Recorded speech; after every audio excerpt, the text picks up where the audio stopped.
je vais commencer par vous parler des actions de la filière de cette année. Et puis Christophe, Bénédicte, ceux qui sont impliqués dans les projets, n'hésitez pas à m'interrompre. On va faire une présentation tripartite comme d'habitude. Et puis vous aussi, à distance ou dans la salle, si vous voulez intervenir, n'hésitez pas.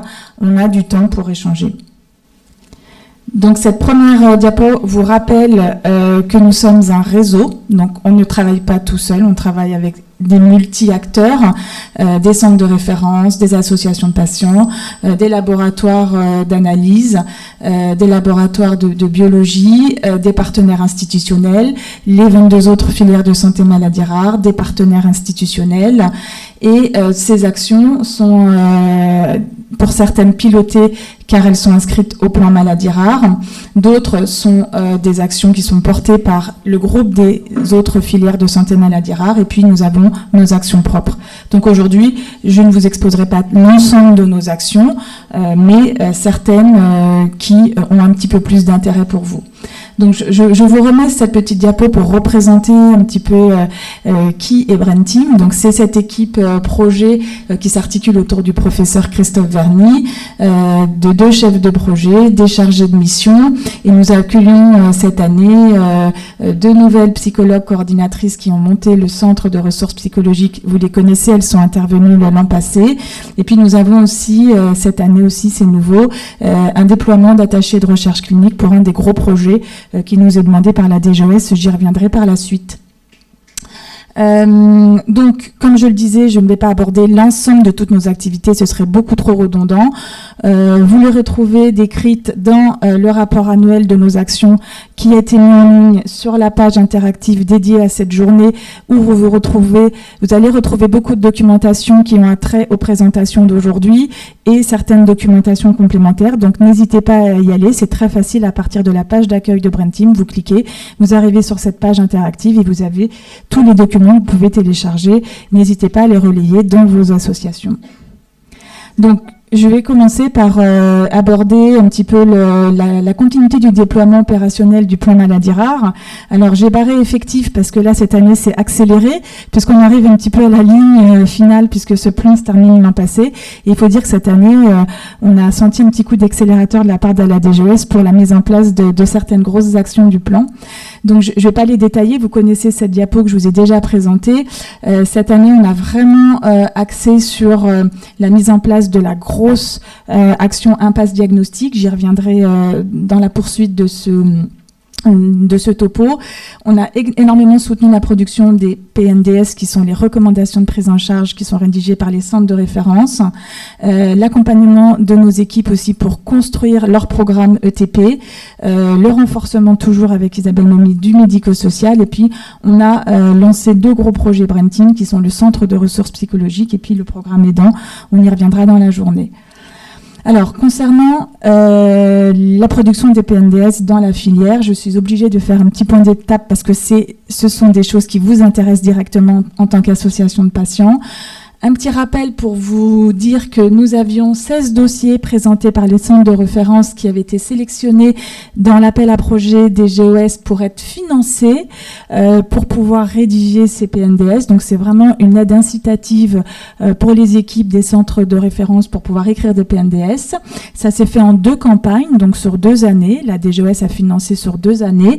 Et en fait, par rapport à la première campagne qui est la campagne 2019, nous avions 10 dossiers Brain Team qui avaient été présentés et financés et on est ravis de pouvoir vous dire aujourd'hui que les 10 dossiers ont abouti à des PNDS qui sont déjà en ligne sur le site de l'HAS, que vous pouvez télécharger, que vous pouvez aussi télécharger sur notre page des PNDS. C'est peut-être plus simple pour vous de le retrouver là-bas. Je vous montrerai la page après. Et en fait, tous ceux de la campagne 2020 sont déjà en cours de rédaction. Les gens avancent très bien et on est ravis parce que pour l'instant, on a 100% de production d'un Brain Team, ce qui n'est pas le cas pour d'autres filières. Donc, un grand merci à toutes ces équipes qui se sont mobilisées. C'est pas facile pour elles, c'est un travail en plus qui souvent est assez redondant car avec un encadrage méthodologique très très serré de la part de la HAS. Donc, je remercie toutes ces équipes. Donc nous, dans Brain Team, nous avons construit une nouvelle page que vous retrouvez dans l'onglet Action qui est dédiée à tous ces PNDS. Ils sont listés en dessous, là vous voyez le petit accordéon, et quand vous cliquez sur le nom de la maladie, vous avez l'ensemble des documents qui sont relatifs au PNDS. Vous n'hésitez pas à les télécharger, à le relayer dans vos associations, ce document est aussi pour vous. Nous avons aussi produit un petit guide, un document d'aide à l'élaboration du PNDS pour un petit peu expliquer à toutes nos équipes comment ça se passe, comment on se lance dans la rédaction d'un PNDS. Vous pouvez le lire aussi, c'est aussi informatif pour vous. Ces documentations vous concernent aussi. Concernant l'éducation thérapeutique du patient et les programmes qui doivent être proposés par les centres de référence, on est dans le même état d'esprit de la DGES qui avait lancé un appel à projet financé pour aider financièrement les centres de référence à se lancer dans la construction de tels programmes qui sont aussi très lourds méthodologiquement à concevoir. Nous avions dans les 2 campagnes d'appel à projet Brain Team un ensemble de 12 projets qui ont été financés par la DGES et on a déjà 5 programmes qui sont déjà validés et acceptés par les ARS pour être déployés et certains sont même déjà lancés, ont déjà même inclus des patients. Donc là, on va dire que pour la campagne 2019 et les projets qui devaient être vraiment lancés en fin d'année, là, on est tout bon, on est même en avance de phase puisqu'on a déjà un programme concernant les narcolepsies qui est déjà même lancé en avance de phase. Pareil, nous avons déployé une page dédiée à l'ETP sur notre site internet Brain Team, où là nous avons concentré toutes les ressources qui ont été produites au sein de la filière ou par d'autres filières ou d'autres ressources un petit peu plus institutionnelles concernant l'ETP. Vous retrouvez aussi la liste de tous les programmes ETP Brain Team qui sont déployés avec les coordonnées contacts des équipes qui les proposent, etc. N'hésitez pas à vous emparer de ces documents, bien sûr qui sont faits pour vous, pour vos associations. N'hésitez pas à les relayer et à les consulter.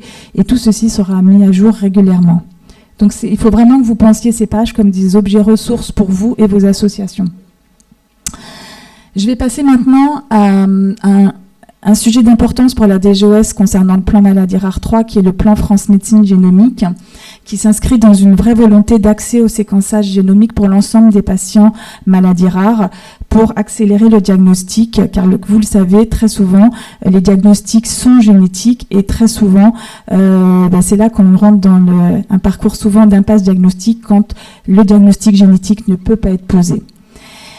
Il faut savoir que ce plan France Médecine Génomique a vraiment pour vocation cette intégration du séquençage génétique très haut débit dans le parcours de soins du patient, ce qui n'est pas nouveau parce que jusqu'à maintenant, c'était pris en charge ce séquençage génomique. Plus loin, comme ça ? Je parle trop fort, c'est ça ? Non, c'est un petit peu explosif. D'accord. Donc, c'était pris en charge en local par les hôpitaux. Donc, quand vous consultez dans un centre de référence, c'est l'hôpital qui, au final, va assurer le diagnostic génétique de votre pathologie. Avec les contraintes inhérentes à l'hôpital, des capacités et des ressources qui peuvent être limitées, un délai d'analyse qui peut être aléatoire et donc des délais de rendu de résultats qui peuvent être trop longs. Et avec en plus de ça, du coup, une hétérogénéité de l'offre diagnostique selon les pathologies, car il y a des laboratoires qui vont proposer, justement, du fait de ces contraintes, des temps plus ou moins longs d'analyse et de rendu de résultats. Le passage, en fait, et l'arrivée de ce plan France Médecine Génomique vise à passer au national, en fait, toute cette organisation qui jusque-là n'était que locale. Avec cette technologie très haut débit qui arrive, ce n'est plus un gène ou quelques gènes qui vont pouvoir être analysés, mais ça va être le génome tout entier. Donc techniquement, maintenant, c'est facile à faire, on sait le faire, mais grâce à ça, on va pouvoir se dire qu'éventuellement, on va pouvoir absorber toutes les carences de l'offre actuelle. C'est-à-dire que on va pouvoir éventuellement avoir des délais d'analyse plus courts et donc des rendus de résultats plus courts avec des analyses qui vont pouvoir être faites de manière globale et donc on va pouvoir plus facilement avoir accès un ensemble d'informations et de données qui nous permettront de poser un diagnostic génétique éventuellement. Pour l'instant, ce passage du local au national rentre dans un programme d'évaluation. On est en train de tester la faisabilité de ce système. Il y a une grosse coordination nationale qui se met en place, dont les filières sont partie prenante pour une grosse partie.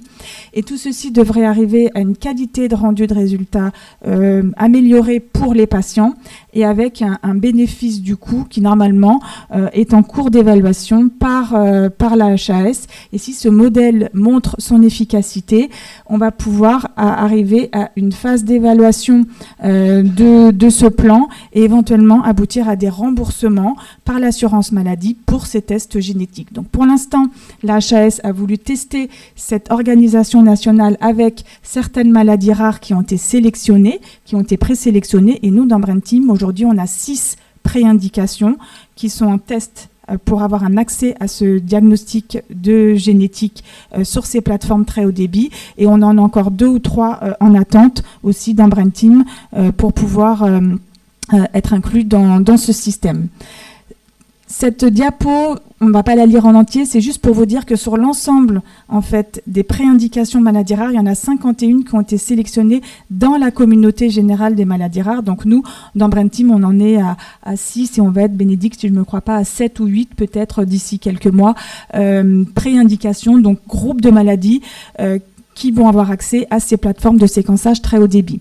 Ça veut dire que le parcours de prise en charge va évoluer pour vous en tant que patient, parce que vous allez rentrer dans un parcours de diagnostic génétique avec votre médecin, de toute manière, et ce qui impose aussi une réorganisation assez importante du côté des médecins, du côté des services hospitaliers, et ça va impliquer également un soutien éventuel des plateformes d'expertise maladies rares que vous connaissez peut-être et qui sont aussi en train de se déployer dans les régions et dans les CHU. On y reviendra après.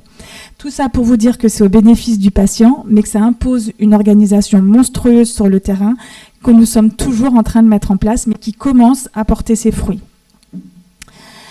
Pourquoi, en fait, on met en place tout ça ? La finalité, c'est de réduire l'impasse diagnostique. C'est ce que je disais tout à l'heure. L'impasse diagnostique, c'est quoi ? C'est quand on n'a pas réussi à définir la cause précise d'une maladie, alors même qu'on a mis en œuvre l'ensemble des techniques qui sont disponibles en l'état de l'art pour pouvoir essayer de poser un diagnostic dans notre cas. Donc, dans les maladies rares, vous le savez, malgré toute la technologie qui a été à disposition, on est parfois en impasse diagnostique. Et ce que la DGOS nous a demandé dans le plan maladies rares, c'est de travailler sur la résolution de cette impasse diagnostique. Alors nous, on ne va pas arriver avec Bénédicte et Christophe avec une baguette magique, mais le plan France Médecine Génomique peut nous permettre de réduire certains impasses en offrant la possibilité à des patients d'avoir accès à du séquençage très haut débit.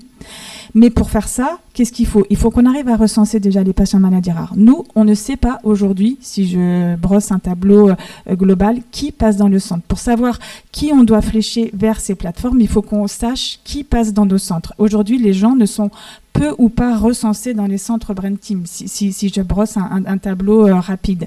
Donc la première étape, c'est de recenser les patients maladies rares qui passent dans les centres de référence maladies rares. La deuxième étape, quand on sait qui vient nous voir, c'est de savoir qui il est, c'est-à-dire où est-ce qu'il en est au niveau de son parcours diagnostique. Est-ce qu'il a une maladie ? Est-ce qu'il est diagnostiqué de manière confirmée ? Est-ce que c'est sûr ? Est-ce qu'il est en cours de diagnostic ? Est-ce qu'on a commencé à lui faire une prise de sang, une IRM, de l'imagerie ? Est-ce que on ne sait pas du tout ce qu'il a ? Est-ce qu'on a un doute mais qu'on est en train ? À quelle étape du parcours diagnostique il est ? Donc on va écrire « Monsieur machin arrive », ok, on sait là, il en est là dans son parcours de diagnostic. Et après, pour pouvoir faire ça proprement, il faut des règles. C'est-à-dire qu'il n'y a pas le médecin à Lariboisière, le médecin à Marseille, le médecin à Toulouse, qui vont chacun rentrer et coder l'état diagnostique du patient de manière aléatoire, chacun de son côté avec son propre système. Il faut qu'on ait tous les mêmes règles, tous le même codage pour qu'on puisse tous recenser de la même manière les patients qui passent dans les centres, qu'ils soient identifiés de la même manière au niveau de leur diagnostic et qu'on puisse comme ça, après nous, au niveau du national, les repérer. Et ça, c'est un énorme travail qu'on est en train de mettre en place aujourd'hui au niveau de la filière. Et la DGOS nous a demandé de faire un petit plan d'action, de s'engager pour donner une stratégie pour comment on va faire dans Brain Team.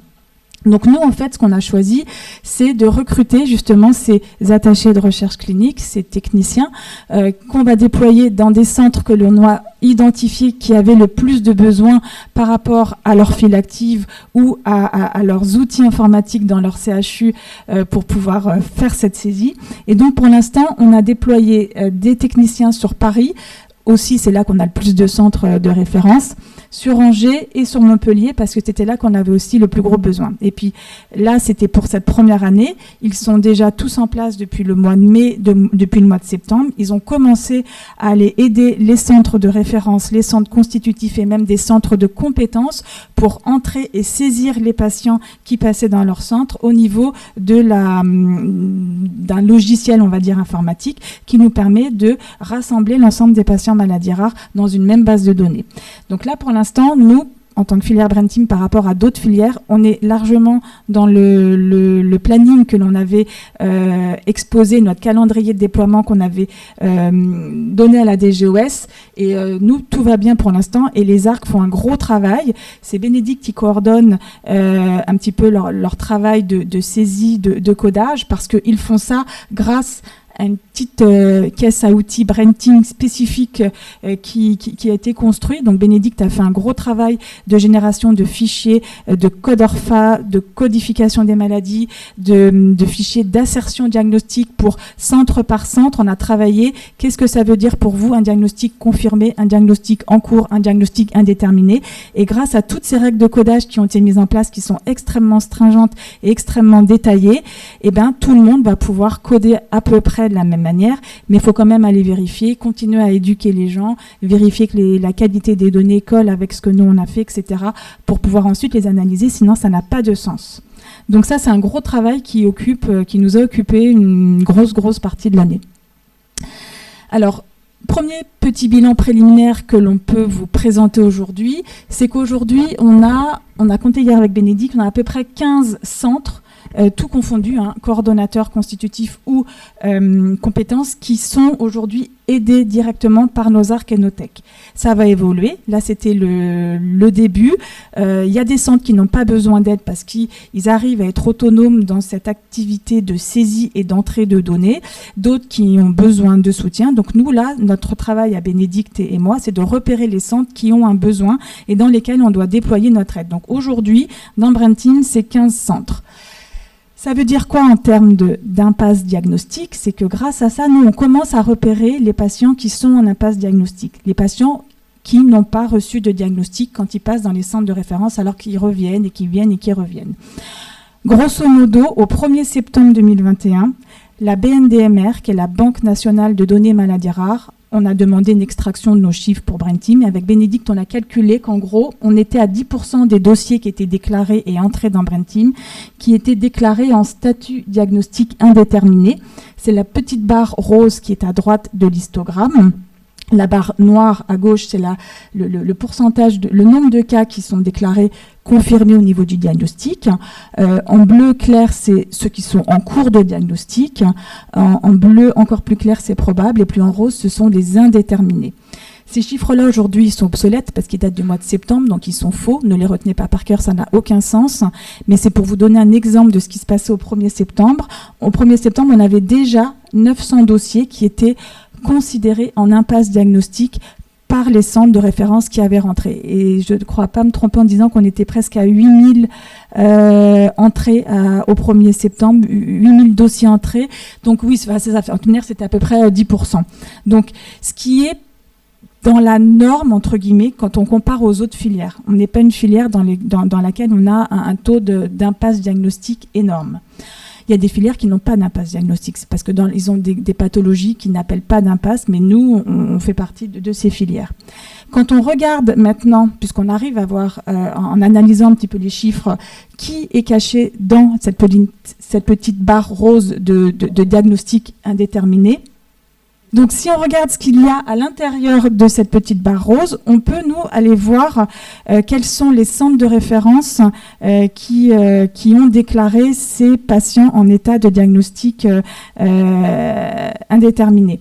Et donc, ce qu'on a vu au 1er septembre, et encore une fois, ça c'est obsolète, c'est faux, mais c'est un exemple parce qu'aujourd'hui ça a déjà évolué avec le travail de nos ARC, c'est qu'on avait 65% des dossiers qui étaient déclarés indéterminés, qui étaient concentrés déjà dans un seul centre de référence qui était la neurogénétique. Je stigmatise pas ce centre de référence, ça ne veut pas dire que les médecins ne sont pas des bons diagnostiqueurs, mais c'est qu'à cette date-là, on en était là. Aujourd'hui, avec les données qui ont changé, ça va peut-être être les leucodystrophies qui vont être plus. Enfin, pour l'instant, ce sont des données à intenter qui aujourd'hui là n'ont pas de valeur telle que je vous les présente, mais je voulais juste vous montrer la manière dont nous on va travailler parce que ça nous permet nous de repérer les centres où il y a le plus d'impasses diagnostiques et dans lequel l'année prochaine on va pouvoir commencer à entamer une action de retourner dans les dossiers pour aller revoir pourquoi dossier par dossier cette personne est en impasse. Est-ce que c'est une personne qui a été perdue de vue, pour lequel il y a eu un diagnostic génétique qui a été fait mais qui n'a pas encore de rendu ou qui justement n'a eu que de l'imagerie il y a 10 ans et qui peut-être on pourrait la repasser en RCP pour lui proposer un diagnostic génétique. Voilà, c'est vraiment ce travail de retour dans les dossiers qui doit être fait et mis en place, qui nous est demandé d'ailleurs par la DGOS dans le cadre de ce travail. Donc tout ça pour vous dire que c'est un travail de longue haleine qui ne se fait pas en 1 an ni même en 2 ans. On le commence, nous dans Brain Team, par rapport aux autres filières, ça s'articule plutôt bien puisqu'on a réussi à quand même recruter des ARC qui sont déjà en place et qui travaillent je vais te laisser la parole Bénédicte, et qui travaillent toutes dessus. Et nous, on commence à avoir des résultats et parce que aussi tous nos ARC sont quand même drivés d'assez près par Bénédicte, qui les aide vraiment à prendre en main les outils de codage pour accompagner les centres. Donc, c'est quelque chose qui commence à bien fonctionner dans la filière. Je vais laisser la parole à Bénédicte qui va pouvoir compléter mes propos. Oui, juste une petite remarque à propos de justement cette diapositive que Sophie vient de montrer et l'impasse diagnostique qui est concentrée essentiellement en neurogénétique pour le moment. Il est probable que c'est une tendance malgré tout, même si ça peut évoluer, ça va durer. Et il se trouve que justement la majorité des préindications pour le plan France Médecine Génomique, donc pour résoudre l'impasse diagnostique, sont en neurogénétique. Ce qui tombe bien finalement et qui permettra sans doute de réduire toute cette impasse pour ce centre de référence. J'avais pas compris ce que tu me disais. Oui, voilà. Donc, ce que dit Bénédicte, c'est très juste. C'est que la plupart de nos préindications sont des préindications neurogénétiques. Donc, on a de gros espoirs que cette colonne puisse diminuer l'année prochaine. Et comme ça, on pourra vraiment se concentrer sur la revue des dossiers en impasse. Donc, voilà comment ça se passe, comment nous, dans Brain Team, on met en place cette action impasse diagnostique. Vous en entendez peut-être parler dans des réunions à l'Alliance ou autres. Vous en savez un petit peu plus aujourd'hui. On est prêt à répondre à vos questions. Soit tout de suite ou soit en fin d'exposé. Donc je vais poursuivre avec la diapositive suivante qui correspond cette fois-ci à l'appel à manifestation de la filière qui a été lancé avant l'été où on a voulu soutenir financièrement les projets de tous. Et on avait eu 5 projets qui ont été déposés et que nous avons eu la chance de pouvoir tous financer. Donc je vous remets le tableau des 5 projets qui ont été déposés par les centres de référence et par le collectif interassociatif avec le projet d'EDAL. Donc nous, on avait... Je suis désolée, je vais mettre mes lunettes. On avait soutenu le projet d'EDAL qui était porté par Aramis, Amadis et puis Tanguy Moya Moya. Donc ces projets ont tous été évalués par un comité d'experts de la filière et indépendant, hors filière, avec une grille de notation objective. Donc c'est pas nous qui les avons évalués en direct. Et l'ensemble des dossiers ont tous été éligibles. Et puis le CHU d'Angers a voulu se positionner et a pu accorder l'aide financière totale qui avait été demandée pour l'ensemble des projets, ce qui nous a permis de ne pas exclure en fait un projet plus qu'un autre, puisqu'en plus ils étaient tous pertinents. Donc on est ravis de pouvoir tous les soutenir. Et à ce titre, on avait demandé qu'on puisse avoir des petites factures pour la fin de l'année pour pouvoir commencer un petit peu à vous envoyer vos subventions. Donc, petit rappel de nous renvoyer, si vous pouvez, des débuts de facture pour qu'on puisse commencer à régler des petites choses et que vous puissiez commencer à mettre en œuvre vos projets dans les meilleurs délais. Voilà. Je vais ensuite aborder ce dont je parlais tout à l'heure et qui était un soutien pour le plan France Médecine Génomique, qui sont les plateformes d'expertise maladies rares, qui est un nouveau dispositif de coordination qui a été lancé dans le cadre du plan maladies rares. Vous le savez, je les avais déjà présentés, il y a eu la création de 4 plateformes outre-mer qui sont des guichets d'accueil et d'orientation des patients dans les territoires ultramarins. Il y en a un à la Martinique, un en Guadeloupe, un à la Réunion et un en Guyane, qui sont censés normalement pouvoir couvrir sur un territoire l'ensemble des besoins de la communauté maladies rares quand il n'y a pas trop de filières présentes ou de centres de référence. Et puis, en métropole, il y a eu l'année dernière la création de 10 plateformes d'expertise maladies rares réparties dans les régions, dont une qui est portée par le CHU d'Angers et Prior que vous connaissiez. Et là, récemment, il y en a 7 autres qui viennent d'être relabellisées par le ministère, ce qui porte à 17 le nombre de plateformes d'expertise maladies rares qui se répartissent dans toute la France et qui doivent être un soutien pour le déploiement des actions au niveau des territoires. Il faut bien penser que nous, les filières, on travaille au niveau du national, que parfois on a un petit peu de difficulté aussi à pouvoir déployer certaines de nos actions dans les régions, et que ces plateformes sont même pour nous, en tant que filière, des relais et des soutiens en région. Alors, ces plateformes ont vraiment été créées, c'est vraiment une vraie volonté du plan maladies rares de les déployer. C'est noté dans l'axe 10 du plan, renforcer le rôle des filières, et donc ça fait partie de la création de ces plateformes qui sont portées par les CHU. Chaque plateforme a son contour propre, ses missions propres, des organisations qui sont très variées, qui leur sont propres aussi, et certaines sont en cours de déploiement, elles ne sont pas toutes encore opérationnelles. Le problème et le challenge pour eux et pour nous, ça va être de trouver une complémentarité opérationnelle avec tous les autres partenaires de terrain qui existent déjà. Comment travailler ensemble alors que nous, les filières, on est déjà là depuis un petit moment et que ces plateformes arrivent après. Comment elles se positionnent entre leur mission locale, territoriale et l'articulation avec le national. On n'a pas encore tous trouvé nos marques. Il va nous falloir aussi un petit peu de temps. Ce que je voulais dire, c'est que vous, en tant qu'association de patients, il ne faut pas hésiter à contacter votre plateforme locale, à vous identifier. En tant qu'association de patients, elles ont besoin d'identifier les associations de leur territoire. Si vous avez des antennes régionales, territoriales, essayez de vous rapprocher de ces plateformes. Je pense que là, je parle dans le vent, dans le sens où personne ne sait où est-ce qu'elles sont, ces plateformes, qui elles sont, etc. Je vous donnerai une liste et je mettrai en ligne une liste des plateformes avec les contacts. Moi-même, je ne l'ai pas encore, on a beaucoup de mal à l'obtenir et avoir cette liste à jour parce que, comme je le disais, elles sont en cours de déploiement et même nous, on n'a pas encore tous les contacts. On en a certains, mais pas tous. Donc, je vous donnerai la liste des plateformes avec les contacts et vous n'hésitez pas à vous rapprocher d'elles. Elles ont aussi du mal à se mettre en route et à pouvoir... voilà. Donc, il faut que vous communiquiez avec elles, que vous vous fassiez connaître pour qu'eux puissent vous solliciter s'il y a des problématiques de prise en charge pour des patients qui sont du ressort de vos groupes de pathologie. Donc ça, c'est important que vous soyez identifiés par ces plateformes.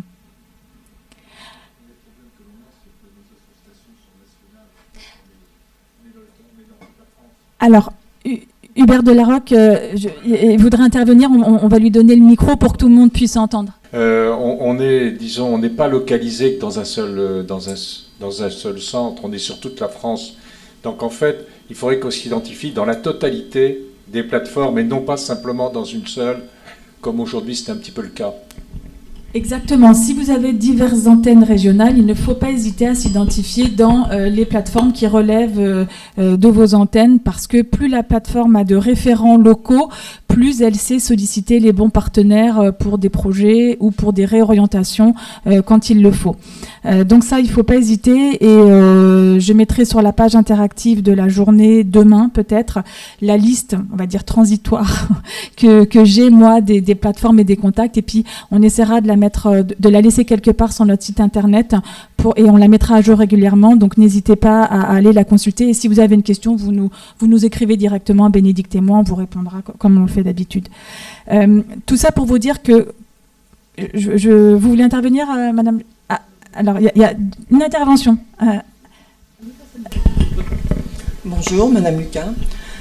Je voulais aussi poser une question concernant la méconnaissance des personnes qui vivent avec une maladie rare de ces plateformes aussi. Et quelquefois, elles ne font pas forcément partie d'une association, et ni leur médecin, ni leur neurologue, parce que quelquefois, il y a des maladies où il n'y a rien à faire, donc il n'y a rien à voir, et voilà. Et elles ne sont donc pas identifiées, sur ces plateformes.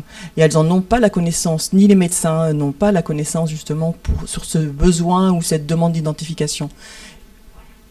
Et autour de moi, je sais je connais beaucoup de malades et je suis sûre qu'il n'y a aucune de ces personnes qui sont identifiées sur ces plateformes et elles vivent avec une maladie rare.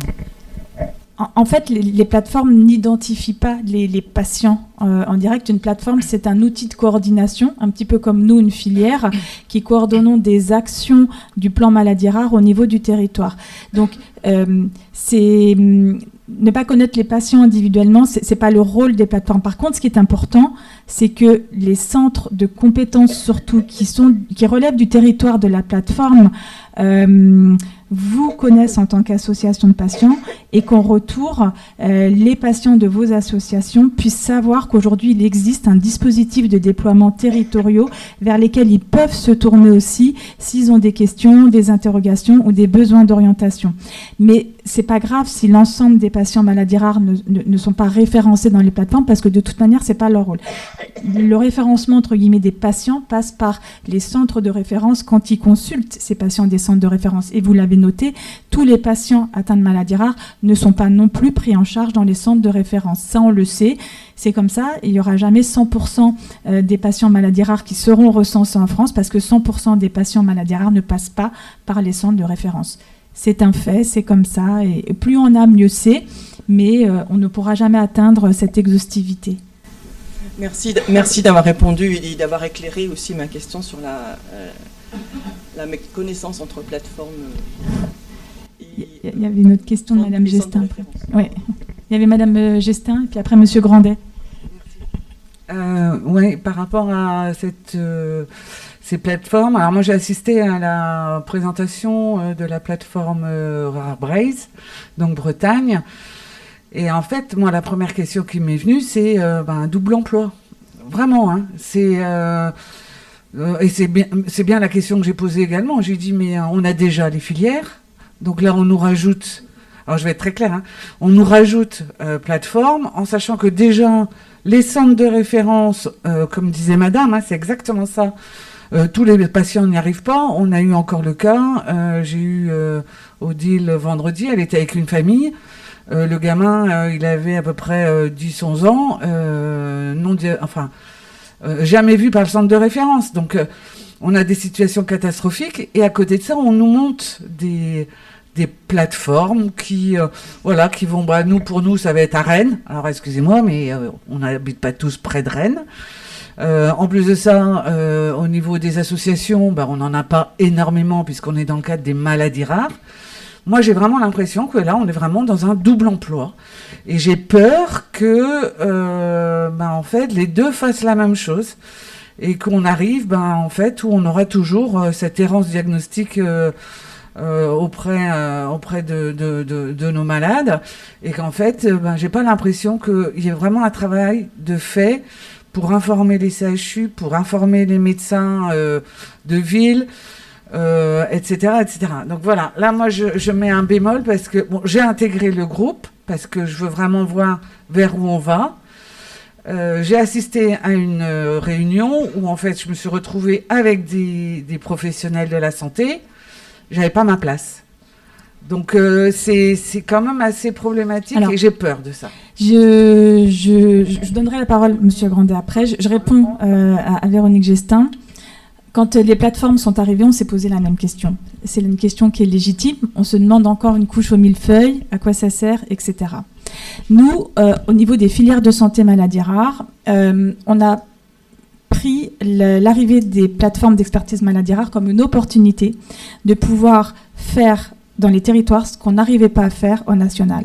Le rôle des plateformes d'expertise maladies rares, ça va être justement de travailler au niveau de leur territoire pour faire connaître que dans un bassin territorial, il existe des dispositifs de prise en charge maladies rares. Aujourd'hui, à Rennes, la plateforme d'expertise va, je pense, devoir faire un travail auprès de son territoire, auprès des médecins généralistes, auprès des médecins spécialistes pour dire au CHU, il y a des centres de référence. Au national, il y a des filières. Il y a aujourd'hui un parcours de soins maladies rares qui est disponible en France. Connaissez-le. Ça va être le rôle. Nous, ça, on a essayé de le faire au national. On le fait avec le Collège de la médecine générale où depuis 4, 5, 6 ans, on a une action, un partenariat avec le collège où on travaille. Mais ça reste du très haut, ça reste du national. On n'arrive pas à descendre au niveau des territoires. Ça va être le rôle des plateformes de prendre en main leur territoire et d'aller prendre leur bâton de pèlerin pour aller faire ce travail de fourmi que nous, on ne peut pas faire au national, pour aller communiquer et aller vers les médecins de leur territoire, les URPS du territoire, tous les professionnels de leur territoire pour dire il y a les maladies rares, ça existe, il y a des dispositifs, il y a des médecins, il y a des centres de référence orientés. Ils vont faire ce travail. Ça fait partie de leur mission. Donc c'est vrai qu'aujourd'hui ils arrivent, nous il y a 7 ans quand on arrivait avec Bénédicte, on avait le même retour de la part des associations et des médecins, c'est encore un truc en plus, à quoi vous allez servir. Et avec Bénédicte on ne savait pas non plus à quoi on servait au début, on savait ce qu'on devait faire, mais on ne savait pas à quoi on servait non plus. Il faut leur laisser le temps de s'approprier leur territoire. A priori, c'est des gens qui connaissent bien leur territoire et qui vont savoir quoi faire. Normalement, leur rôle, c'est d'avoir fait un état des lieux, d'avoir repéré les besoins. Et normalement, dans leur feuille de route, ils ont ce travail-là à faire justement connaître ces dispositifs qui aujourd'hui sont pas connus ni des médecins, ni des patients, ni des assos. C'est pour ça qu'elles ont besoin de vous, que vous vous identifiez auprès d'elles pour pouvoir les aider à faire ce travail de repérage des médecins, des spécialistes, des structures, ressources du territoire et les mettre en avant. Et voilà. Parce que ça, c'est un truc qu'au départ devait éventuellement être fait par les filières et nous, au final, on peut pas le faire. Donc nous, au début, on s'est posé les mêmes questions. On a eu aussi cette petite interrogation, mais qu'est-ce qu'elles vont faire, etc.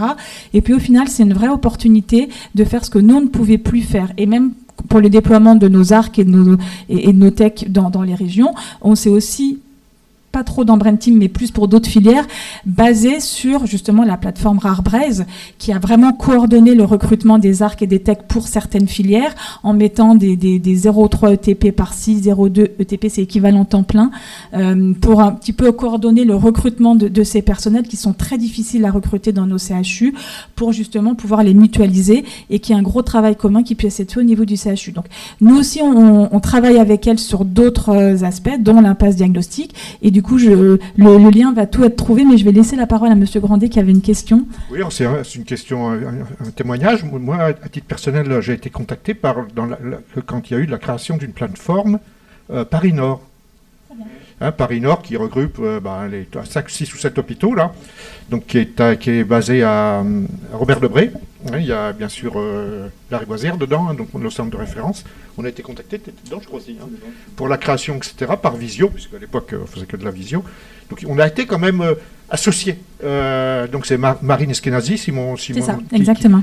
Qui a son bureau à Robert-Debré, hôpital Robert-Debré. Donc au début, on a bien été contacté. Alors maintenant, moi, je me demande effectivement le rôle exact, parce qu'après la création, etc., depuis, j'ai moins de contacts avec. Bon, c'est peut-être aussi de ma faute, je peux aussi lever le doigt et dire on est là. Par exemple, nous, on souhaite, mais ça fait un petit moment, développer une base de données qui n'a pas encore été faite dans le cadre de ma pathologie. Et je ne sais plus à qui m'adresser, si c'est le centre de référence, si c'est la plateforme peut m'aider, je vois plus à qui m'adresser.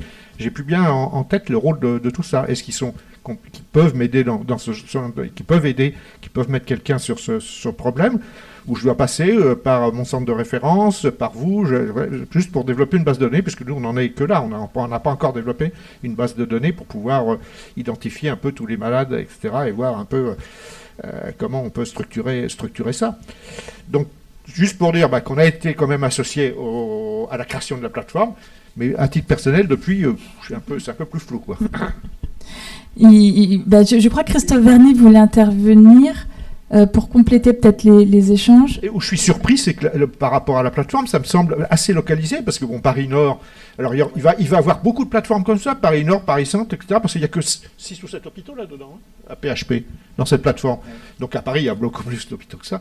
Donc c'est-à-dire que ça va multiplier le nombre de plateformes comme ça. Exactement. À Paris, je crois qu'il doit y avoir 4 ou 5 plateformes, sinon 6, d'expertise maladies rares. Nous aussi, on s'interroge vraiment sur l'utilité de ce déploiement surnuméraire de plateformes sur Paris, mais je vais peut-être laisser Christophe commenter, et après Odile Bobsluk-Tanguy. Oui, alors je pense qu'il faut faire une exception. Effectivement, sur Paris, on va pas s'étendre dessus, mais on peut se poser la question d'un côté un peu millefeuille dans des structures qui ont déjà beaucoup de centres de référence et donc une accumulation de moyens maladies rares. Je pense qu'il faut bien lire les plateformes en région comme étant avant tout un support au centre de compétences.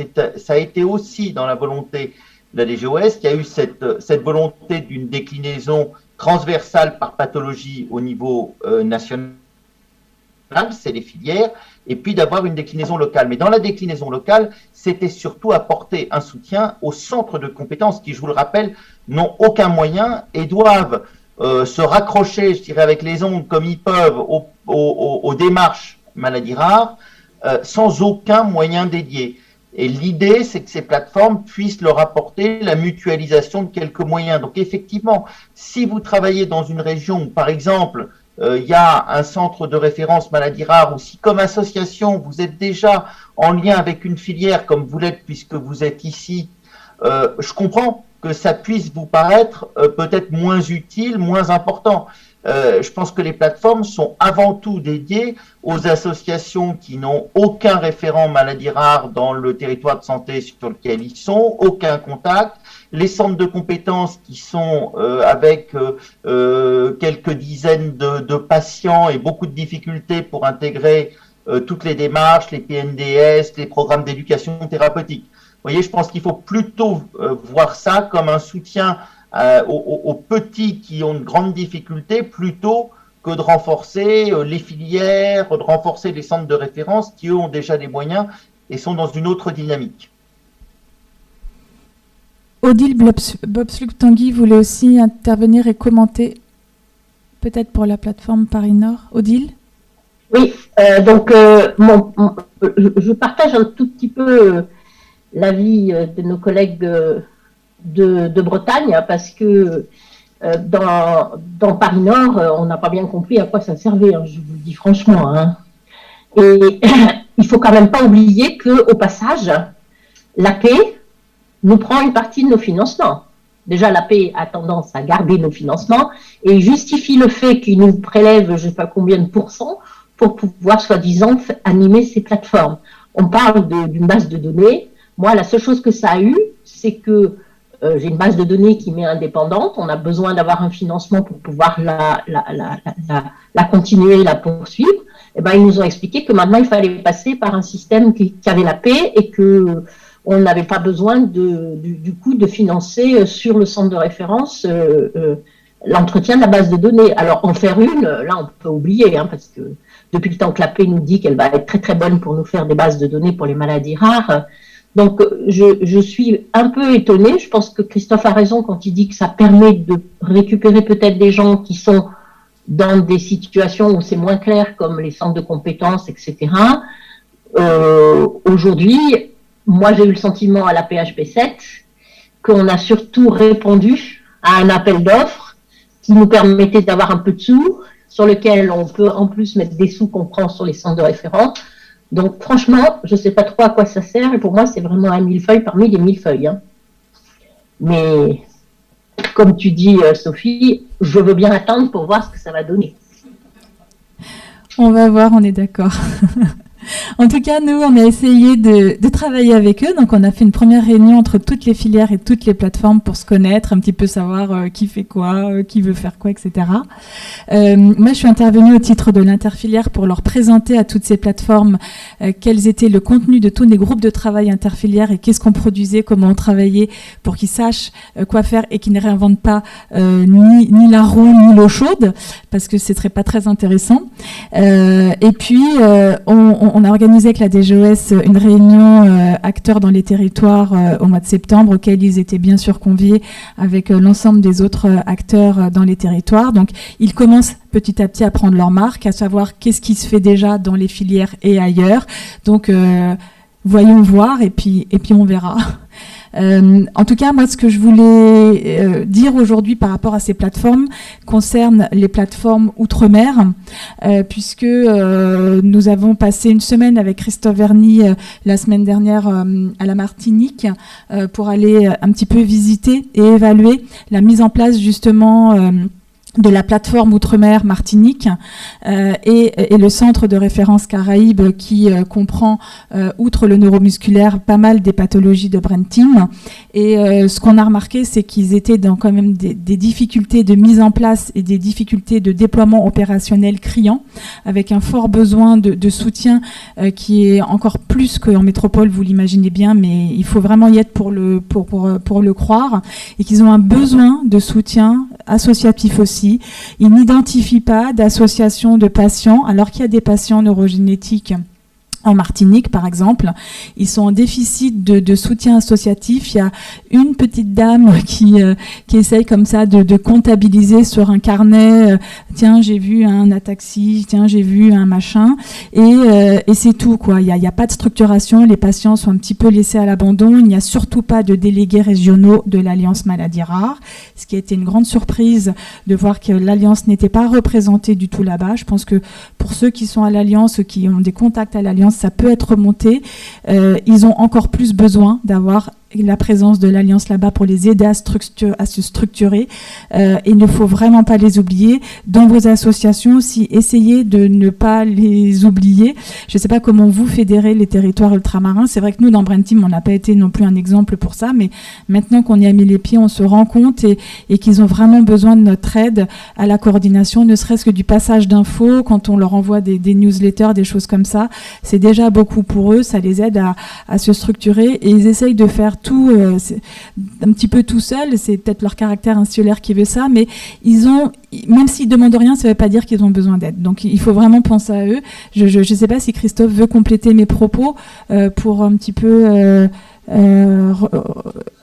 redire oui, ce qu'on a. Je pense que ça avait été vraiment une des nombreuses surprises qu'on a eues. Je pense que les deux surprises les plus importantes, ça a été de se rendre compte que les référents maladies rares de l'ARS ne savaient pas ce qu'était une maladie rare, ce qui est quand même assez sidérant, puisqu'ils estimaient que pour la totalité de la Martinique, il y avait entre 200 et 300 patients, alors que dans le seul centre neuromusculaire, il y en a plus de 1000 en file active, et qu'on peut estimer qu'il y a entre 15 000 et 20 000 patients maladies rares. L'ARS estimait qu'il y en avait entre 200 et 300. Donc, globalement, ils nous ont fait entendre que c'était le cadet de leurs soucis, puisque c'était tellement peu de patients. Donc, on a essayé, mais vous voyez, on était quand même avec des gens de l'ARS à leur expliquer la base des maladies rares. C'est-à-dire, oui, chaque maladie est rare, mais la somme des patients est fréquente et ça en fait un problème de santé publique. Donc ça a été une première chose. Et deuxièmement, de voir des structures qui fonctionnent de manière très inégale, mais sans du tout de participation, ou très très peu de participation d'associations de patients. Et c'est clairement, alors c'est une manière en négatif de voir aussi tout ce que vous nous apportez dans la collaboration, parce qu'on s'est rendu compte que des équipes de médecins qui travaillaient sur les maladies rares sans collaboration avec les associations de patients passent à côté de toute une série de choses importantes. Et je rejoins tout à fait Sophie dans ce qu'elle dit. Nous allons essayer au niveau de la DGOS de remonter ces problématiques. Mais vraiment, si au niveau d'inter-associatif ou au niveau de remonter au niveau de l'Alliance, il faut absolument leur apporter un soutien, d'autant que ce n'est pas du tout un manque de volonté de la part des médecins, et notamment en neurologie. Si vous voyez, il y a un médecin qui fait la totalité des maladies rares correspondant à 3 filières pour nous, Philnemus, Philslan et Brain Team.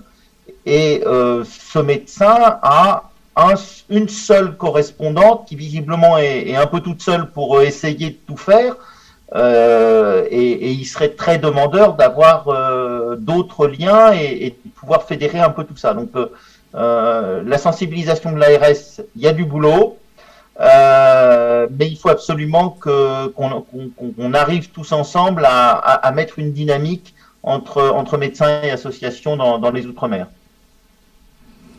Donc voilà pour les plateformes maladies rares. Alors bien sûr, vous pouvez relayer toutes vos infos aussi si vous avez des contacts là-bas éventuels.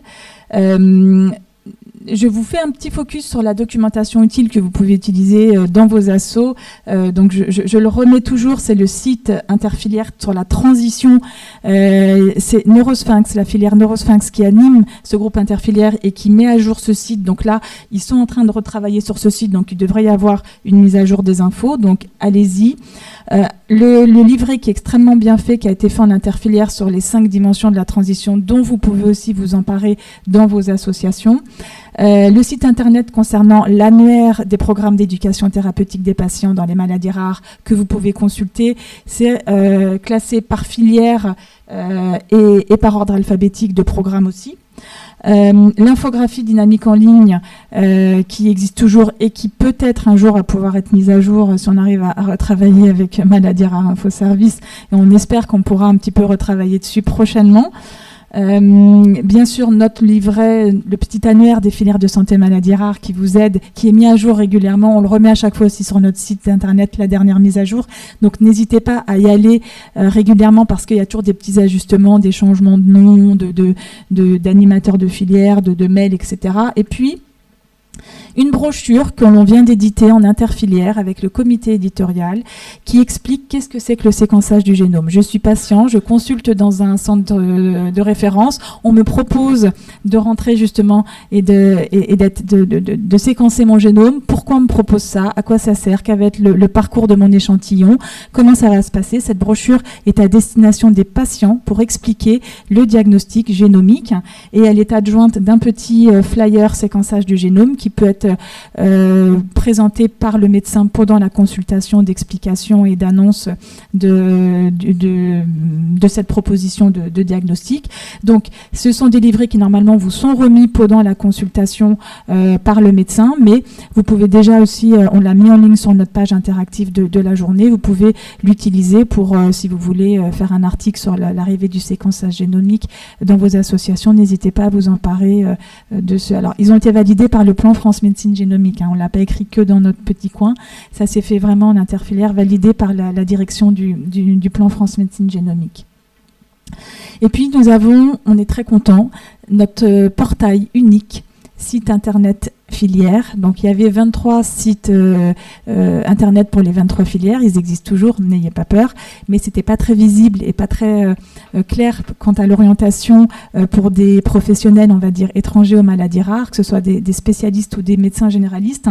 Et bien là aujourd'hui on a une porte d'entrée unique, filière maladies rares tout attaché au pluriel.fr, qui est un site dédié aux professionnels, aux associations, pour aider à orienter et qui rassemble l'ensemble des outils qui ont été générés par les filières sur diverses thématiques. Donc allez-y, emparez-vous de ce site, relayez-le. Il est mis à jour, il y a toutes les actualités de toutes les filières aussi. Donc ce sera complémentaire au site BrainTeam. On va terminer cet échange avec un petit peu comment nous, on travaille avec les associations dans la filière et par rapport aussi aux actions qui sont fléchées dans le plan maladies rares. Alors, par rapport à la DGOS, nous, on a le soutien des associations qui est demandé dans plusieurs cas. Et c'est pour ça qu'à chaque fois, on vous sollicite, ou les centres de référence vous sollicitent, pour compléter tous les dossiers des centres qui postulent à tous les appels à projets des GOS. Donc ça, c'est peut-être un petit peu pénible pour vous de devoir faire comme ça 2, 3, 4 fois sur 3 semaines une petite lettre de soutien, mais ça fait partie de ce qui est demandé dans les dossiers. Pareil pour les dossiers des changements de responsables de centres maladies rares. Très souvent, c'est dans les centres de compétences, souvent quand il y a un responsable qui part, qui déménage et qui veut passer la main, et bien là, il faut refaire un petit dossier officiel à la DGOS et il faut aussi une lettre de soutien ASSO. Les dossiers pour la campagne de relabellisation des centres de référence, ça va nous occuper l'année prochaine en 2022. Bénédicte, tu avais un... Odile faisait une remarque sur les documents. Est-ce que vous voulez commenter ce que vous avez dit, le dire plutôt que je lise votre message, Odile? Oui, ce qui est important, c'est quand nous, on fait signer les documents, le document, comme vous le savez, pour l'analyse du séquençage au débit est quand même assez indigeste. Il est long, il y a des jolis schémas et en plus il faut l'éditer en couleur si on veut que le patient comprenne quelque chose. Donc c'est vrai que c'est très long et pour nous le fait que les patients puissent le lire avant, en avoir connaissance moi personnellement je les essaye de les renvoyer sur le site justement qui explique qu'est-ce qu'il y a et qu'est-ce qu'ils vont avoir à signer avec le consentement qu'il y a. Je pense que c'est quand même extrêmement important qu'ils puissent avoir des informations avant que nous on les voit pour leur faire signer les documents. Merci Odile. Donc je reviens à la place des associations de patients. Donc vous serez sollicité l'an prochain parce qu'il va y avoir la grosse campagne de relabellisation des centres de référence dont vous ferez partie pour soutenir les candidatures éventuelles de centres. Et puis pareil pour toute l'action Impasse Diagnostic, la DGES nous avait demandé d'inclure les associations de patients dans cette démarche. On avait vu avec vous dans les réunions, on n'avait pas identifier de choses évidentes sur lesquelles vous pourriez être une aide opérationnelle pour cette histoire d'impasse diagnostique. Si un jour on a une idée lumineuse, on se le dira et puis on le notera dans nos rapports d'activité. Mais pour l'instant, moi, j'ai rien trouvé de lumineux pour vous inclure opérationnellement dans cette action qui, en plus, pour moi, relève des centres de référence. Par rapport, nous, à Brain Team, dans tous ces dossiers de réponse à appel à projet, il faut savoir que nous, je sais que dans certaines filières, il y a des réunions, des conciliabules pour choisir les dossiers qu'on va présenter, etc., les assos votes, il y a des votes, des machins. Nous, on fait pas ça dans Brain Team. Moi, tous les dossiers des gens, je les présente. Comme ça, c'est simple. On fait pas la police des centres de référence. Nous, on est assez inclusif. Bien sûr, avec Bénédicte et Christophe, on relit. Si on voit que ça colle pas du tout, on revient vers le centre, on lui demande. Mais nous, on fait pas de réunion. Enfin, on n'a pas la réunionnite dans Brain Team. Donc, vous étonnez pas si dans certaines autres filières auxquelles vous pouvez appartenir, on lui dit, mais nous, pour l'appel à projet PNDS, on a fait des réunions, on a voté, gna gna gna. Nous, on fait pas ça dans Brain Team. Tout le monde qui veut, on présente les dossiers. Et en plus de ça, nos dossiers, à chaque fois, ils sont tous financés. Donc, tout va bien. Donc on ne vous sollicitera pas pour faire des votes, pour savoir si on présente des dossiers, voilà. Par contre, là, nous, on aime bien travailler avec vous, c'est sur la mise en œuvre de nos actions. Et parce que les centres de référence vont vous solliciter quand ils vont écrire un PNDS pour éventuellement faire partie du groupe de relecture. Ça, c'est obligatoire d'avoir une association de patients.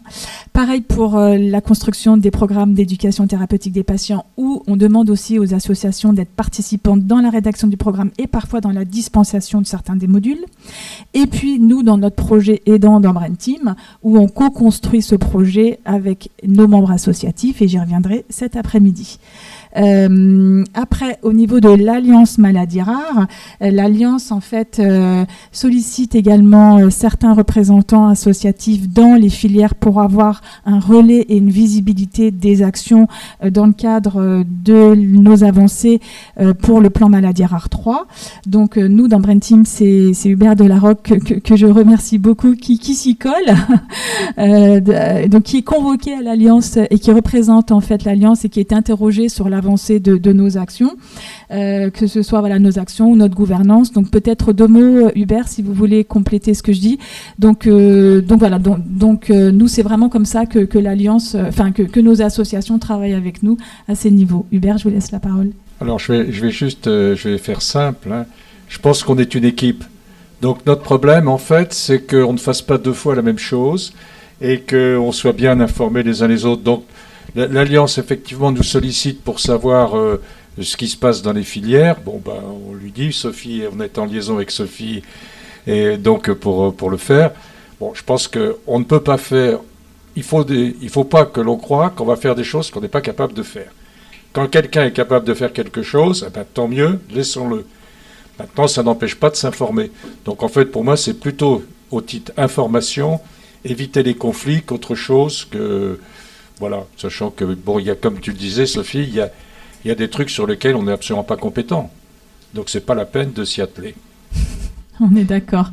Mais on échange en toute transparence avec Hubert et Bénédicte. À chaque fois, Hubert nous fait il nous prévient quand il y va et puis il nous fait un petit retour et ça se passe très bien.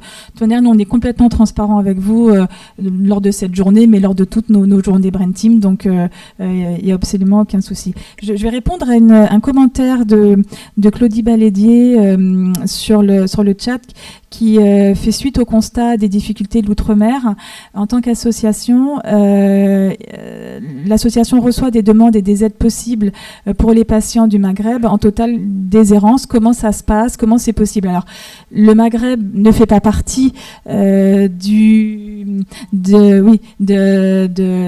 périmètre national ultramarin. Ou voilà. Nous, très souvent, on reçoit avec Bénédicte beaucoup de demandes, souvent du Maghreb, pour des demandes de prise en charge. On renvoie toujours, nous, vers le centre de référence. Il y a des procédures dans les hôpitaux pour accueillir aussi ces patients parfois. Nous, avec Bénédicte, on les connaît très mal. C'est pas du tout notre partie. Donc, on renvoie toujours vers le centre de référence. Mais il n'y a rien que l'on puisse faire, on va dire, structurellement pour le Maghreb parce que ça ne rentre pas dans le national et ni dans l'ultramarin, malheureusement. Donc, il y a des filières qui ont beaucoup de sollicitations aussi et qui ont peut-être, je crois, fait certaines actions. Nous, c'est pas notre cas dans Brain Team parce que ça reste pas non plus le gros de nos demandes. Est-ce que vous avez des commentaires dans la salle? Et effectivement, pour nous, c'est une grande frustration parce qu'on ne peut rien faire. Donc, ou bien il existe des accords intergouvernementaux qui leur permettent de les prendre en compte.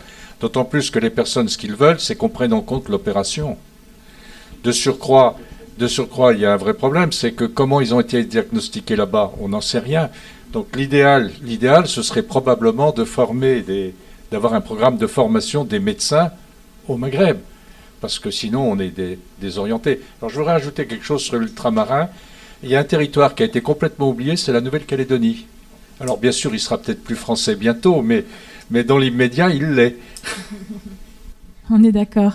Je ne sais pas si Odile est toujours en ligne et si elle peut répondre par rapport...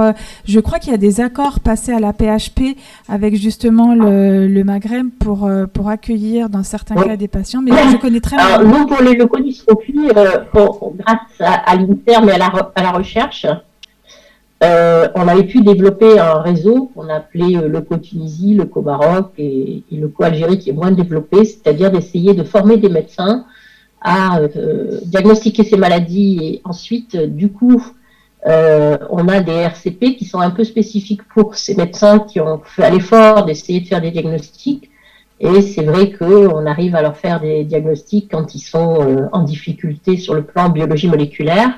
Après, le gros problème, c'est vraiment la prise en charge. Et dès qu'il y a des traitements derrière, des choses comme ça, c'est très compliqué. Donc, je partage tout à fait votre avis sur le fait qu'en dehors de former ces médecins, de les inclure dans nos réseaux pour qu'ils puissent bénéficier de nos formations, en particulier par les RCP, je pense que c'est difficile d'imaginer qu'on puisse faire quelque chose au niveau des patients. Merci Odile. On va passer à la dernière diapo qui concerne quelques... Ah pardon, excusez-moi. Pardon.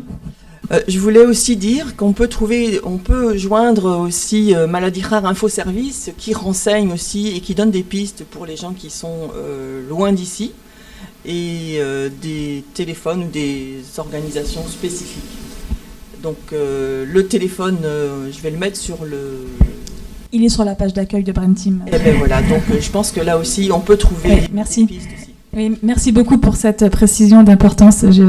J'avais omis, et merci de l'avoir dit. Effectivement, Maladies Rares Info Service peut vraiment vous aider à réorienter ces patients. Donc, petit calendrier et quelques dates à retenir. La journée internationale des maladies rares le 28 février prochain avec 3 événements. Un projet conjoint entre les filières et l'Alliance Maladies Rares qui se calque un petit peu sur le projet de l'an passé avec des illuminations de monuments adossés dans certaines villes à des expos photos de gens concernés par la maladie rare localement. Nous avons un gros projet Brain Team de promouvoir en fait le spectacle théâtral Voyage en ataxie, qui est un spectacle sur l'atrophie multisystématisée, qui est un spectacle à voir pour toutes les associations de patients, je pense. Nous allons faire une lecture théâtrale dans l'ICM le 28 février au soir. Et nous allons essayer d'en proposer 2 représentations théâtrales courant mai dans la chapelle de la Pitié-Salpêtrière. Donc cet événement est un événement d'importance pour nous. C'est un spectacle incroyable à voir qui est extrêmement éclairant sur la maladie, l'annonce de la maladie, le vécu de la maladie. C'est un spectacle qui a été fait tout en humour, en finesse et avec un recul sur la maladie qui fait honneur à son auteur, Gilles Ostrovsky, qui est lui-même patient atteint d'atrophie multisystématisée. Et le soir, en journée, le 28 février, il y aura une conférence de haut niveau au ministère de la Santé pour la Journée internationale des maladies rares aussi.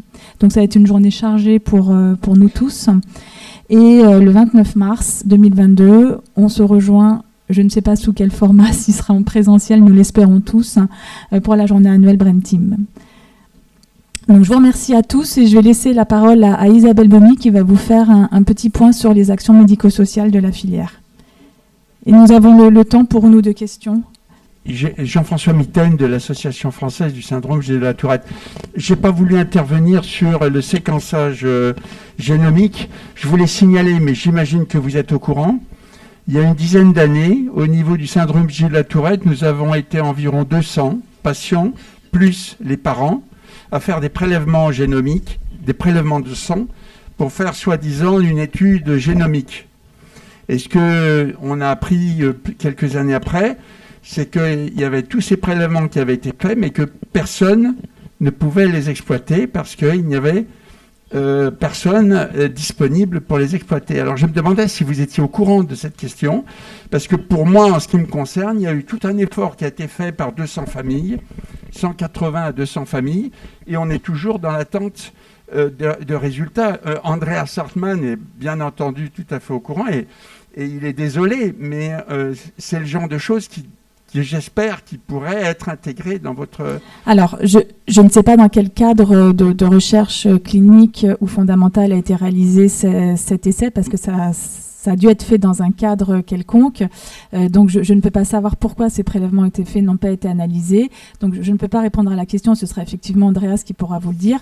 Mais il est très vraisemblable que ces échantillons ne pourront pas éventuellement être réinclus tels quels, en tous les cas, là, dans ces plateformes. Parce que là, il y a vraiment des indications très précises. Ce n'est pas tous les patients qui peuvent avoir accès. Et la préindication Gilles de la Tourette ne rentre pas aujourd'hui dans les préindications Brain Team encore, dans certains cas. Peut-être pas dans tous, mais donc pour l'instant, et il faut repartir le plus souvent de prélèvements entre guillemets frais aussi.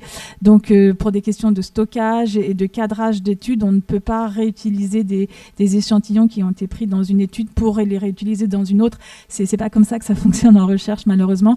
Mais bon, je suis très étonnée de ça, mais il faudrait revenir vers Andreas qui pourra peut-être éventuellement vous donner une raison pourquoi l'étude n'a pas abouti, ce qui est très surprenant. Mais je ne peux pas vous en dire plus malheureusement. J'en connais les raisons et on est très proche d'Andreas, donc je n'ai pas de question par rapport à lui. Je voulais juste m'assurer que justement ce genre de phénomène ne recommence pas, parce que quand on sollicite 200 familles pour faire des prélèvements à l'hôpital, etc., dans des conditions tout à fait surveillées, c'est vrai que c'est quand même dommage de voir que cet effort a été perdu.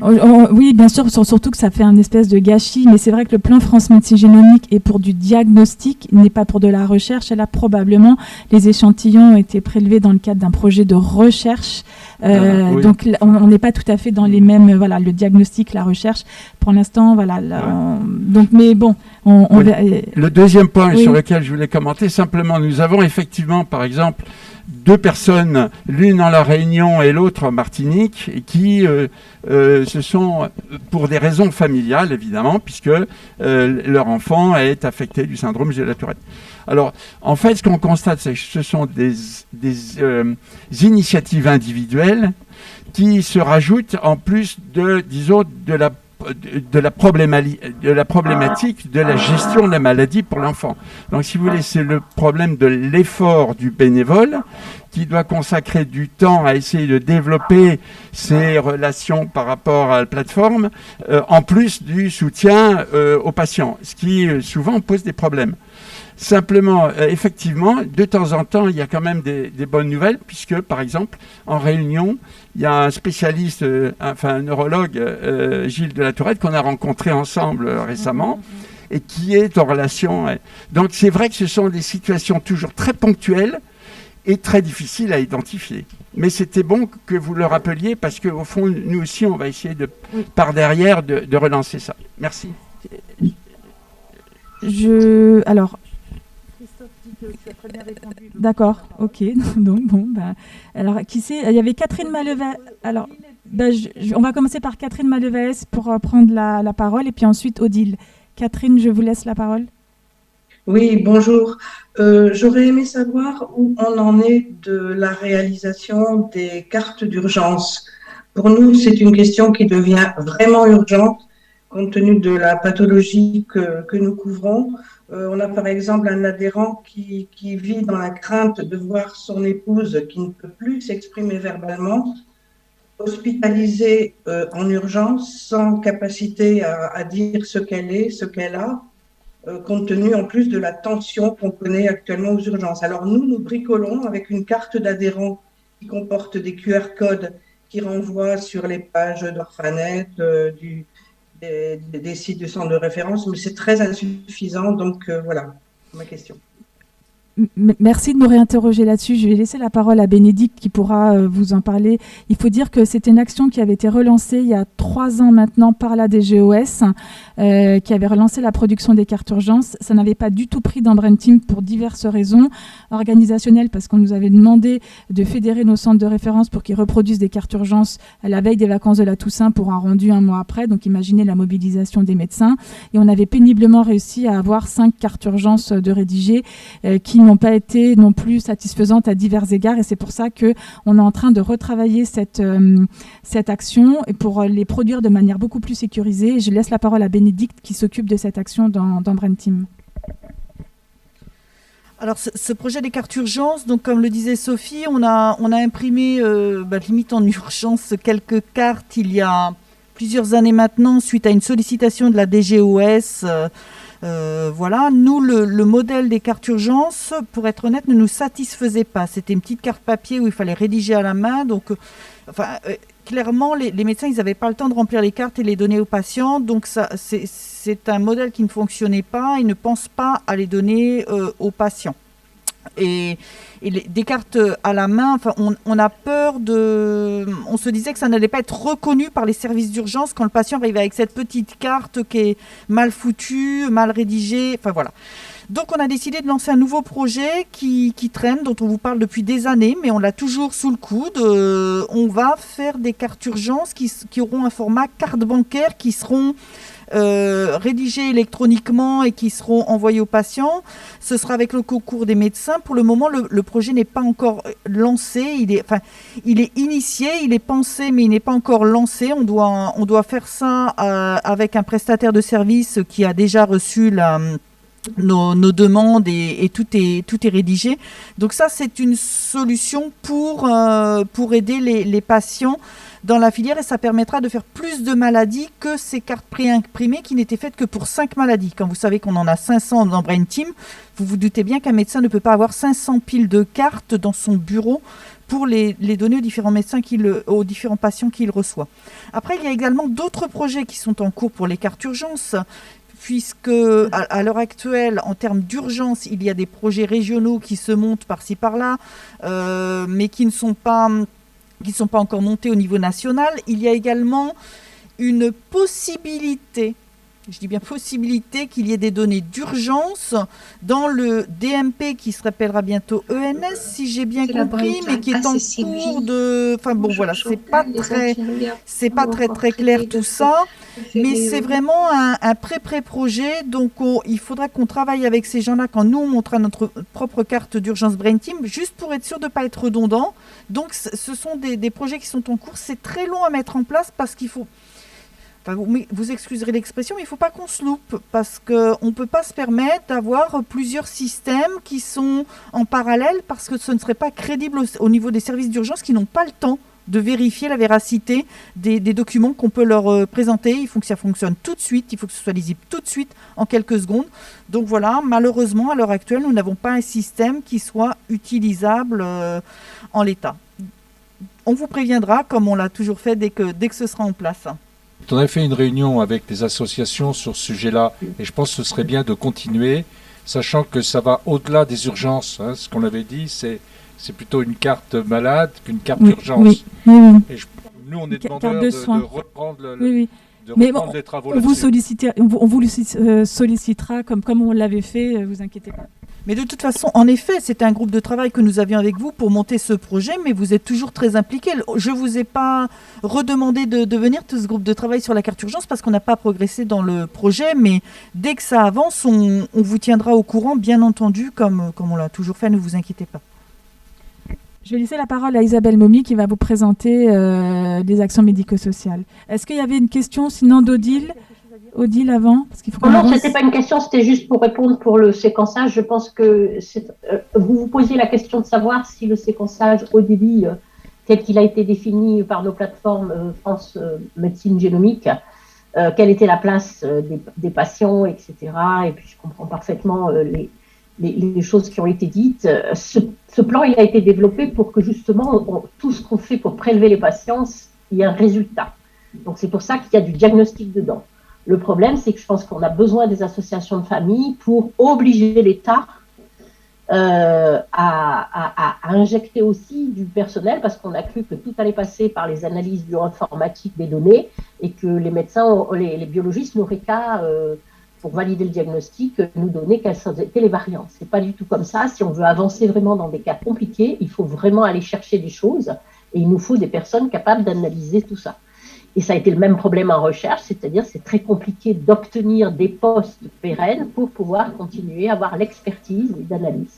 Donc, si les associations peuvent nous aider, c'est bien. Faites attention parce que le plan France Médecine Génomique, il y a une puissance très importante côté cancer et il est important de garder la puissance côté maladies rares. Donc, je pense que les associations de patients ont un rôle important pour nous aider à faire que ce soit un système efficace parce que ça peut très bien marcher si on a suffisamment de moyens. Donc la partie médico-sociale donc, de la filière, vous la connaissez puisque depuis plusieurs années maintenant, je vous la présente. Donc c'est 4 missions principales que je vais vous exposer brièvement avec les actions dans le détail, ce qu'on a fait en 2021 et les perspectives pour 2022. Donc en 2021, évidemment, toute la partie information, formation, sensibilisation à nos pathologies, donc à direction des professionnels du secteur social et médico-social, a été impactée évidemment par la situation de la crise sanitaire qui ne nous a pas permis d'organiser comme on fait habituellement certaines actions, notamment le Tour de France. Donc c'était évidemment en attente. Par contre, pour 2022, c'est déjà fléché. Les 3 régions qu'on n'avait pas faites et qu'on devait faire il y a 2 ans de ça, donc sont déjà repérées.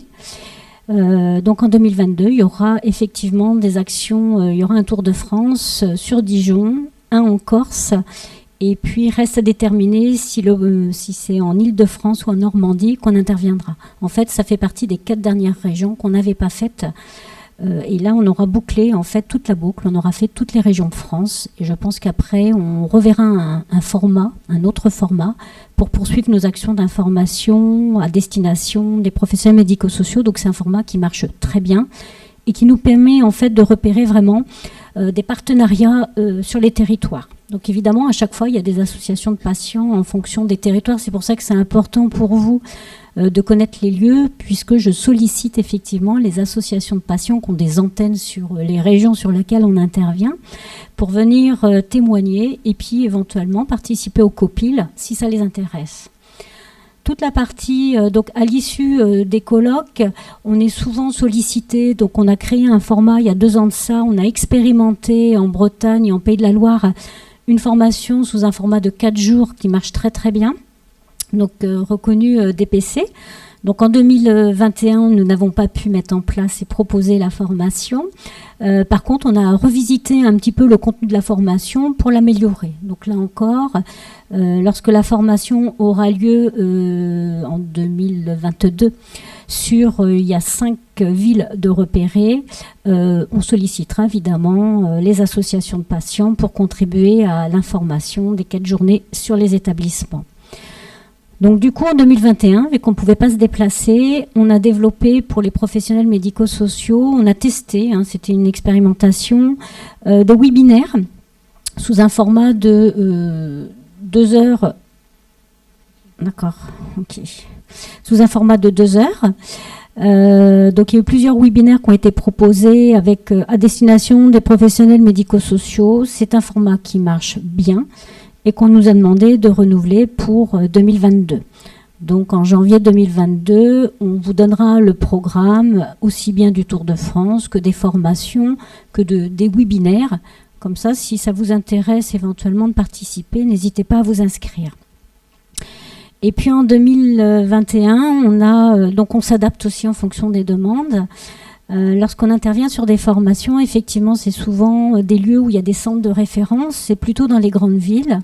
Mais il n'y a pas que des maladies rares dans les grandes villes. Il n'y a pas que des établissements médico-sociaux dans les grandes villes. Et donc, il y a des lieux géographiques où parfois c'est un peu loin. Et du coup, on va tester puisque ça a été reporté en janvier 2022. On va tester avec des établissements médico-sociaux qui sont sur une problématique avec une pathologie rare de chez nous, un webinaire avec le centre de référence, puisque le centre de référence ne peut pas se déplacer dans l'établissement, ça serait un peu compliqué et beaucoup de moyens. Et puis en présentiel avec l'association de patients qui est concernée. Voilà, donc voilà, c'est un nouveau format, je pense, qui pourra aussi intéresser nous, les établissements médico-sociaux, et notamment dans les villes, ou les grandes villes, dans les villes où il n'y a justement pas de centre de référence. Pour 2022, on vous en a, je pense, parlé déjà l'année dernière. Donc, on a effectivement élaboré un diplôme interuniversité qui s'intitulera « Du soin à l'accompagnement médico-social dans les maladies rares du système nerveux central » et qui démarrera donc en octobre 2022. Donc là, c'est vraiment une collaboration de plusieurs universités avec nos centres de référence. Et en janvier 2022, il y aura une communication, donc on vous la transmettra sur cette formation qui est à destination des professionnels médico-sociaux et des professionnels éventuellement de santé concernés par le parcours des maladies rares du système nerveux central. Donc pour 2022, pour nous, l'objectif, c'est de pouvoir en janvier vous donner à tous un calendrier qui vraiment vous donne toutes les dates. Comme ça, ça vous permet de vous organiser. Et n'hésitez pas, s'il y a des lieux qui vous intéressent, sur lesquels vous souhaitez participer, de m'en faire part pour que je puisse vous intégrer dans les interventions. Donc on est preneur évidemment de vos interventions. Dans les deuxièmes missions, évidemment, de l'action médico-sociale, on vous en parle depuis quelques années, c'est de constituer, nous, un réseau en parallèle de l'expertise médicale qui existe dans nos centres de référence, une expertise plus médico-sociale d'accompagnement dans nos pathologies. Et donc, on a constitué depuis plusieurs années un réseau d'établissements et de services d'aide à domicile. C'est très divers dans nos partenaires. Donc, Sophie vous en a parlé. Il y a aujourd'hui 25 structures qui ont signé une convention avec Brain Team pour être une ressource sur chacun des territoires. Donc l'objectif, c'est d'en avoir au moins un par région. Donc là, c'est en train de se constituer. Il nous manque pour l'instant encore la Normandie. Et d'ici la fin de l'année, donc en début, je dirais plutôt 2022, on sera en capacité de vous transmettre ce document qu'on est en train d'élaborer avec les établissements, où vous aurez les coordonnées de tous les établissements sur lesquels on a signé une convention. Ces établissements ressources, évidemment, ils s'engagent à accueillir des patients avec une maladie rare du système nerveux central, mais ils s'engagent surtout à être la ressource locale sur tout l'accompagnement médico-social pour les autres établissements qui accueillent des publics, parce que l'objectif, c'est de pouvoir trouver des établissements au plus près du domicile et pas forcément de parcourir toute la France pour trouver un établissement qui corresponde à nos pathologies. Sauf que, évidemment, quand l'établissement accueille une personne en proximité du lieu de domicile, elle n'a pas forcément la connaissance de notre pathologie. Donc l'objectif, c'est d'inciter les établissements à accueillir nos patients et que l'établissement ressources soit un soutien sur l'accompagnement médical de nos maladies, puisqu'en fait, comme ils sont en relation permanente avec nos centres de référence et nous-mêmes, ils ont acquis des connaissances qu'ils peuvent transmettre. Voilà, c'est ça l'objectif du réseau médico-social. Ça commence à bien fonctionner et au mois de décembre, il y a un séminaire avec toutes les directions des établissements médico-sociaux. Donc dans le réseau médico-social, pour animer ce réseau-là, il y a des journées annuelles à destination des assistantes sociales, notamment des assistantes sociales de nos centres de référence et de nos centres de compétences qui participent, mais aussi aujourd'hui des assistantes sociales, en fait, des établissements et des services d'aide à domicile avec lesquels on a conventionné. Donc là, il y avait un groupe la semaine dernière qui est plutôt conséquent et on sent vraiment une dynamique qui commence à se mettre en place. Dans le même cas de figure, on nous a demandé effectivement d'organiser un groupe de travail avec les professionnels autres que les assistantes sociales. Donc on retrouve des éducateurs, des aides-soignants, des établissements ressources. Donc on va faire une première, on verra s'il y aura une suite ou pas. Vous le saurez l'année prochaine. Et puis au mois de décembre, comme je vous l'ai dit tout à l'heure, donc on organise sur 2 journées le séminaire des établissements ressources pour justement créer cette dynamique nationale pour favoriser en fait l'accueil dans tous les départements de nos patients. Pour 2022, l'objectif, c'est ce que je vous ai expliqué, c'est de transmettre une plaquette de communication avec toutes les coordonnées de nos établissements ressources et d'élaborer, donc c'est un deuxième projet, alors c'est en lien aussi avec les établissements ressources, parce que l'avantage des établissements ressources, c'est que comme il y en a un sur chaque région, minimum 1, ils ont la connaissance de leur territoire, parce que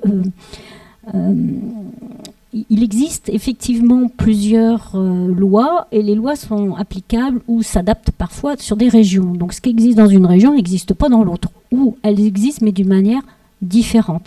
Ce qui fait que c'est un petit peu compliqué pour vous, et surtout une dimension nationale, de se repérer. Si on prend même l'exemple d'une équipe relais, elles n'ont pas les mêmes missions.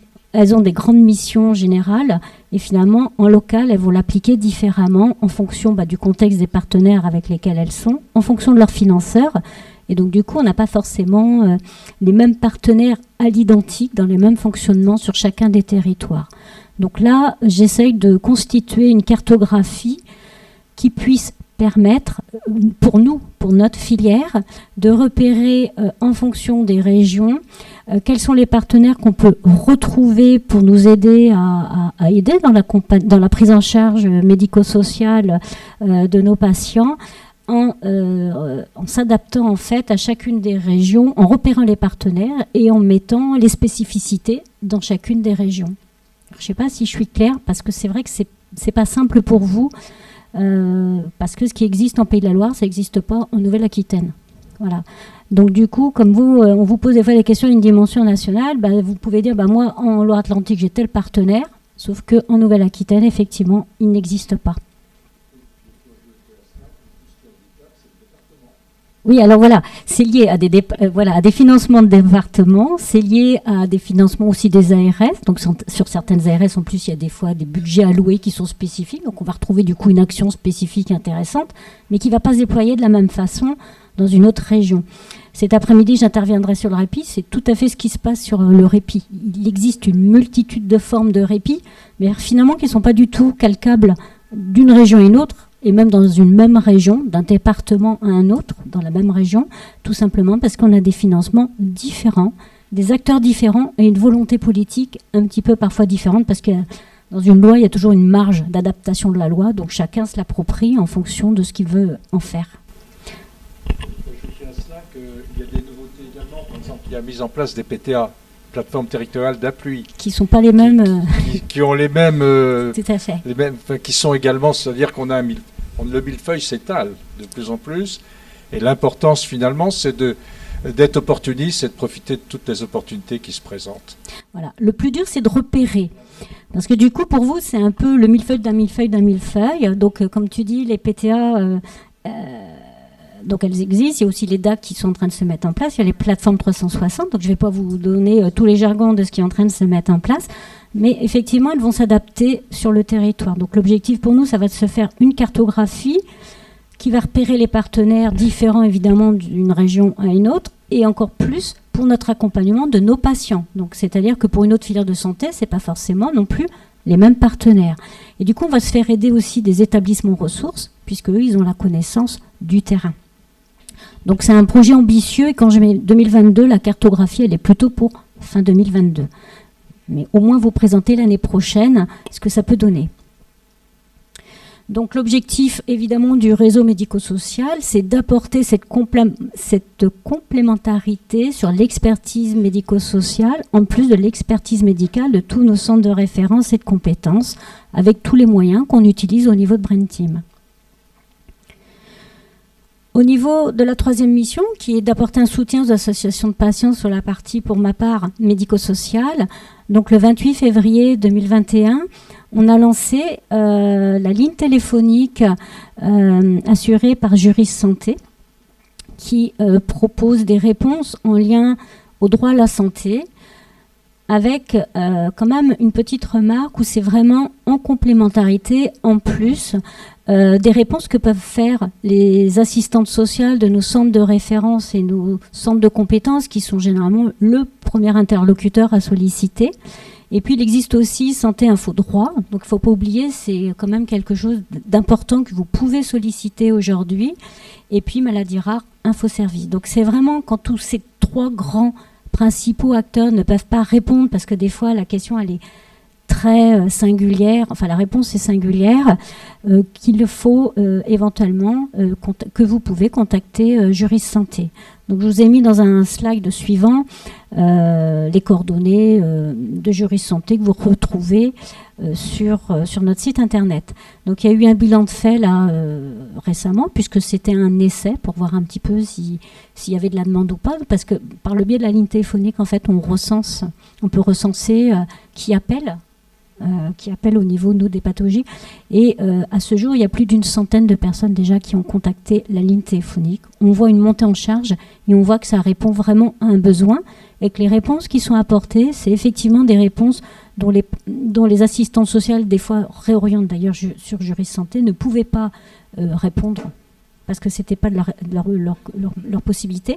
Et Info Droit ou Maladie Rare, Info Service ne pouvaient pas non plus répondre à ces questions-là. Donc ça complète bien ces services déjà existants.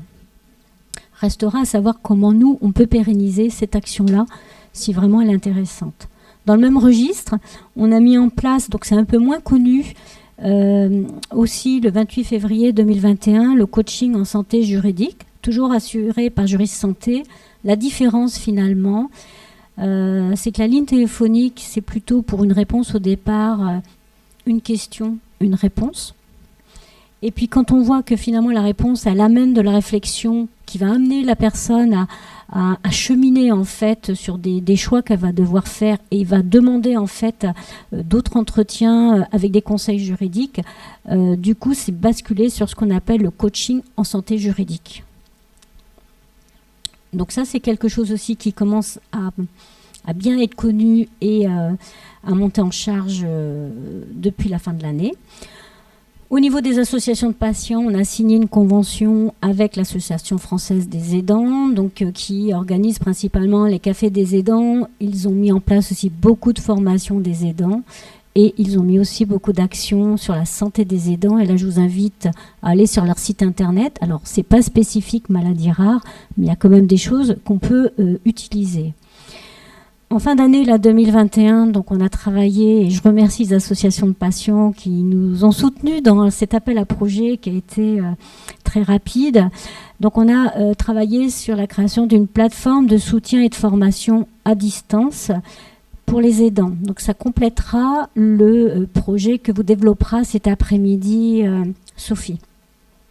Et puis en 2021, toujours aussi parce qu'on ne pouvait pas faire de formation et d'information en présentiel, on a développé des webinaires. C'est quelque chose qui a eu beaucoup de succès et qu'on renouvellera en 2022. Donc la ligne téléphonique, je vous l'expliquais donc tout à l'heure, il y a un numéro spécifique Brain Team et du lundi au vendredi, vous pouvez contacter la personne. Alors il y a une question, c'est ça ? Juliette Diosard de la FAF demande quelle ligne appeler de préférence quand une famille a très mal vécu une intervention chirurgicale et veut aller plus loin. Merci. Du coup, elle peut contacter le 09 80 90 81 et qui est Juris Santé. Et Juris Santé conseillera la démarche à suivre sur cet aspect juridique dont je ne connais pas moi-même la réponse. Voilà. C'est confidentiel, hein, les réponses. La ligne est quand même très souvent saturée et en fait, heureusement, il y a le mail pour les réponses avec Juris Santé.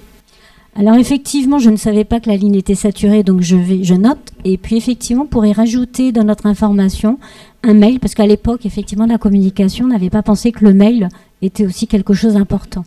Le mail, ça peut simplement être un premier contact, et après, Juris Santé vous appelle.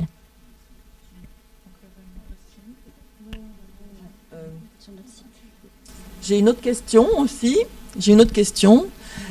Doit-on appartenir à une association pour pouvoir appeler ce numéro ? Non, pas du tout. Merci. Mais ça rentre dans Brain Team. Donc en fait, c'est pour ça qu'il y a une ligne spécifique. Ça repère que c'est Brain Team. Et pour aussi c'est pas rendre des comptes, mais pour faire des statistiques, c'est vraiment... il faut que ça rentre dans le cadre des pathologies de Brain Team. Donc effectivement, sans rentrer dans le détail et en restant très confidentiel, elle demande la personne quelle pathologie a la personne qui appelle, pour évidemment repérer que c'est bien de la maladie rare du système nerveux central. Mais autrement, on ne demande pas d'appartenir ou d'être adhérent à une association de patients. Juste pour revenir, mais c'est vrai que la petite vidéo qu'on trouve sur Internet est très bien faite et qu'on a tendance à appeler. Hein. Ça, c'est parfait. Bon, mais ma question, elle est sur la première partie, sur la formation des professionnels médico-sociaux. Est-ce que vous avez un retour sur l'intérêt que les professionnels ont à participer à ces formations ? Parce que vous lancez des programmes de formation, c'est très bien, mais moi j'ai souvent l'impression que beaucoup de professionnels, surtout d'ailleurs des libéraux, qui sont très pris dans leur vie de tous les jours, etc., au fond... Ils traitent les problèmes les plus importants et puis quand arrive la maladie rare, si on a de la chance, ils vont sur le site syndrome Gilles de la Tourette et ils s'informent. Mais souvent, on a des erreurs absolument patentes de conclusion d'une consultation, simplement parce que les gens ne s'en préoccupent pas. Et ce qui m'interpelle, en fait, dans votre programme, qui est très bien fait, hein, c'est comment les professionnels de santé le ressentent, comment ils s'inscrivent, quel est leur retour. Et en plus, alors là, on touche aussi à un autre domaine qui n'est pas le vôtre, bien entendu, mais qui est général en France. Comment est-ce qu'on touche les zones de déserts médicaux, hein ? Parce que là, on y arrive aussi. Hein. Voilà. Alors, je vais répondre à votre question, mais il faut savoir que dans le médico-social, ce n'est pas les professionnels de santé. Donc on touche plus dans ma partie à moi, hein, parce que Brain Team a bien cette mission aussi d'informer les professionnels de santé, les libéraux. Il y a peu de libéraux dans le médico-social. Alors ça se développe, mais c'est quand même très nouveau. Donc on a plutôt à faire, nous, quand je parle de professionnels médico-sociaux, ça va être des éducateurs, ça va être des ASH, hein, ça va être des AMP, ça peut être des ergothérapeutes, puisqu'il y en a dans les établissements médico-sociaux, mais vraiment qui ont un statut salarié. Du coup, effectivement, pour ces colloques-là, oui, ça les capte bien, parce que généralement, s'ils se déplacent, c'est qu'ils ont été concernés à un moment donné par une de nos pathologies. Ils veulent savoir comment ça se passe et comment justement travailler avec les filières et comment repérer le centre de référence ou le CHU qui a la compétence dans lequel ils s'étaient posé la question. Et on a mis en place après les formations de 4 jours à l'issue des colloques. Donc à chaque colloque, il y a un questionnaire de satisfaction, ce qui nous amène à toujours continuer en fait les colloques parce que les gens sont très satisfaits. Par contre, ils nous demandent une suite.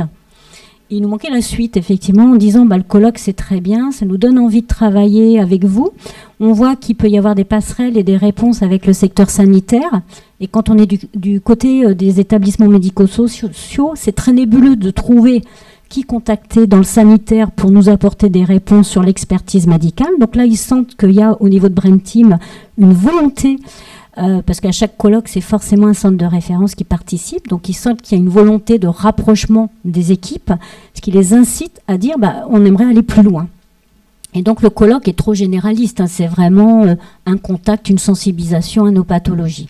Du coup, on a effectivement, donc il y a 3 ans de ça, on a créé cette fameuse formation de 4 jours pour aller plus loin, en disant les professionnels qui veulent aller plus loin pour connaître nos pathologies, sans limiter à une seule pathologie, on va proposer un programme de 4 jours, et là ça marche beaucoup. Et c'est la raison pour laquelle on a fait après des webinaires, donc c'est une chaîne sans fin, c'est que ceux qui ont bénéficié de la formation de 4 jours nous disent on aimerait encore aller plus loin. Parce qu'en fait, ça a créé une dynamique, ça a créé un besoin, et ils ont enfin vu qu'on pouvait travailler avec le secteur sanitaire. Parce qu'en fait, à ces formations-là, ce sont les centres de formation, les centres de compétences ou les centres de référence qui se mobilisent. Et là, il y a du lien direct avec les équipes médico-sociales, ce qui manquait en fait. Voilà. Par contre, effectivement, c'est à destination des établissements plus médico-sociaux. Oui. Et je voulais juste dire qu'à chaque fois, les séminaires d'Isabelle font salle comble. Il y a toujours 100 à 200 personnes inscrites dans les établissements. Ça a beaucoup de succès et ça fait salle comble. Je voulais savoir aussi, là, vous formez les professionnels de santé. Et puis, je voulais aussi, avez-vous aussi pour projet de vous introduire aussi dans les centres de formation de ces jeunes futurs professionnels de santé?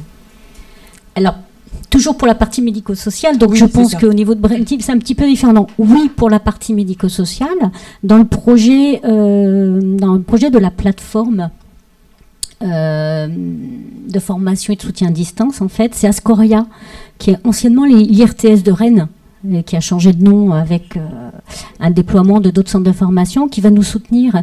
Et en fait, effectivement, dans les formations à destination des professionnels médico-sociaux, donc on est toujours sur les formations un peu paramédicales, mais c'est essentiellement éducateurs, direction, chefs de service. Donc ce sont des gens des établissements médico-sociaux ou des structures d'aide à domicile. Donc il y a aussi toutes les formations AES, formations en fait des auxiliaires de vie, sur lesquelles on va intervenir, où là, effectivement, on est en train de réfléchir sur comment, donc il y a une étude COMCAD, je vais vous en parler juste après, comment on peut sensibiliser ces futurs professionnels sur nos pathologies. Voilà. Mais je reste sur la partie quand même médicale, enfin pas médicale justement, sur les formations, ce qu'on appelle socio-éducatives. J'avance et puis après on attendra les questions. Donc le coaching, je viens d'en parler, voilà. Donc vous avez pris, ça reprend tout à fait le relais. Donc on a développé en lien avec le centre de référence d'Angers, un projet, donc depuis 2 ans, un projet de recherche qui s'appelle COMCAD et justement qui a pour objectif de mesurer la qualité d'intervention des professionnels à domicile, donc les auxiliaires de vie, qui interviennent auprès des patients avec la maladie de Huntington. Il y aura un retour des résultats qui seront annoncés par M. Verny donc le 3 décembre lors de la journée Huntington qui est organisée par notre centre de référence. Voilà. Et à l'issue en fait de cette étude-là qui va sans doute se prolonger encore 1 an, justement l'objectif ça sera de savoir de quelle manière on peut intervenir au niveau des professionnels à domicile et notamment au niveau de la formation. On a développé donc un autre projet d'innovation sociale, donc c'est Karoma RAN, qui a obtenu 2 financements, un financement des ARS Pays de la Loire et un financement sur le projet de l'innovation sociale par Groupama. Donc ça consiste en fait à mettre à disposition un robot et une tablette, donc ce sont des outils en fait de communication à destination des patients avec une maladie rare du système nerveux central. Donc là, il y a les établissements médico-sociaux qui participent à l'évaluation de ces outils-là. On a pris du retard lié à la situation Covid où on n'a pas pu en fait tester les robots parce que les établissements, c'était pas le moment en fait de tester des robots quand on est en situation Covid. Donc ça va redémarrer en fait en janvier 2022. On participe évidemment au projet Aramis que développe Aramis sur le projet d'EDAL. Et c'est là où il y aura sans doute un lien à faire avec notre carte interactive sur laquelle on est en train de travailler au niveau du médico-social. Et enfin, et là je vous ressollicite si vous ne l'avez pas fait, Au niveau de la filière, mais c'est aussi toutes les filières de santé maladie rare et toutes les équipes relais en handicap rare, on est en train de tester ce qu'on appelle le dossier complémentaire MDPH. Donc effectivement, on n'est pas forcément, on a des retours, on a eu de nombreux retours. Je vous invite, si vous ne l'avez pas encore fait, à regarder ce dossier-là et à apporter votre regard critique pour répondre à notre questionnaire, puisque l'expérimentation se termine le 31 décembre 2021 et c'est l'occasion de pouvoir, nous, par la suite, savoir quelle suite on va pouvoir y donner. Alors nous, c'est toutes les filières de santé et les équipes relais handicap rare. Voilà. Dernièrement, donc dans la partie médico-sociale, ce qu'on essaye là de déployer, ce sont des partenariats. Donc il y en a qu'on a depuis plusieurs années, notamment l'Association française des aidants et APF France Handicap, Juris Santé depuis 2020. Et en 2021, il y aura notamment un partenariat avec Ascoria, avec le centre de formation des professionnels socio-éducatifs. Donc on travaille régulièrement avec les équipes relais handicap rare et les GNCHR. Et pour 2022, on a repéré un partenariat. Donc ça sera, je vous le soumettrai puisqu'il y aura un webinaire. Et à la fin du webinaire, on verra si c'est quelque chose qui peut vous intéresser. Mais on est souvent sollicité au niveau de l'axe médico-social sur des questions un petit peu où on est en désaccord. Certains membres de vos associations sont en désaccord ou en difficulté face à une administration sur des dossiers. Je ne parle pas du dossier MDPH parce que ça, il y en a souvent. Et il faut savoir qu'il existe des médiateurs. Donc il y a plusieurs métiers de médiateurs. On ne sait pas forcément les solliciter. Donc voilà, donc il y aura l'intervention d'un médiateur qui expliquera en fait toutes les médiations possibles qui existent aujourd'hui en France et qui sont mises à disposition et peut-être qui ne sont pas suffisamment connues. Et on verra de quelle manière, nous, au niveau de la filière, on peut vous apporter un soutien complémentaire. Et enfin, on est en train de travailler, parce que ça c'est un peu un point faible aujourd'hui, même dans notre réseau médico-social, pour développer des partenariats avec les structures d'aide à domicile. Alors, c'est pas spécifique à notre filière, d'une manière générale, les structures d'aide à domicile, c'est pas simple de les trouver, même hormis le champ du handicap. Dans nos pathologies, c'est encore plus compliqué. Donc on est en train de repérer là on en a déjà repéré 3, des structures d'aide à domicile qui ont des antennes un petit peu partout en France et on essaye là de recentrer les besoins, leurs réponses et de voir s'il y a des écarts, si on est content, pas content et quelles actions on peut mettre en place pour favoriser le maintien à domicile et l'accompagnement, nous, des patients avec notre pathologie. Voilà, donc dernière évidemment slide. Au niveau de toutes les actions médico-sociales, nous, on est vraiment à disposition des associations de patients. Donc, si vous avez des idées pour développer des projets, pour développer des partenariats dans la partie médico-sociale, ou des idées aussi de webinaires. Donc là, il y a plusieurs webinaires qui vont être proposés, qui sont issus de remontées d'informations que vous m'avez fait part. Donc, notamment, le prochain webinaire, il y en aura un sur l'accès aux assurances et aux prêts. Et puis voilà, donc en 2022, je vous donnerai un programme, il n'est pas encore finalisé. N'hésitez pas, c'est pas trop tard, à me faire part de sujets que vous aimeriez avoir. Donc c'est sur le principe d'un webinaire, c'est 2 heures, et l'option qui avait été mise, ce serait plutôt soit en fin de soirée, soit un samedi matin. Tout ce qui est évidemment participation au colloque, si vous êtes intéressé pour intervenir au colloque, pour participer au COPIL, parce que quand on organise un colloque, évidemment, avant des réunions d'organisation, il n'y a pas de souci, on peut vous intégrer. Participer au webinaire si vous le souhaitez, pas de souci aussi.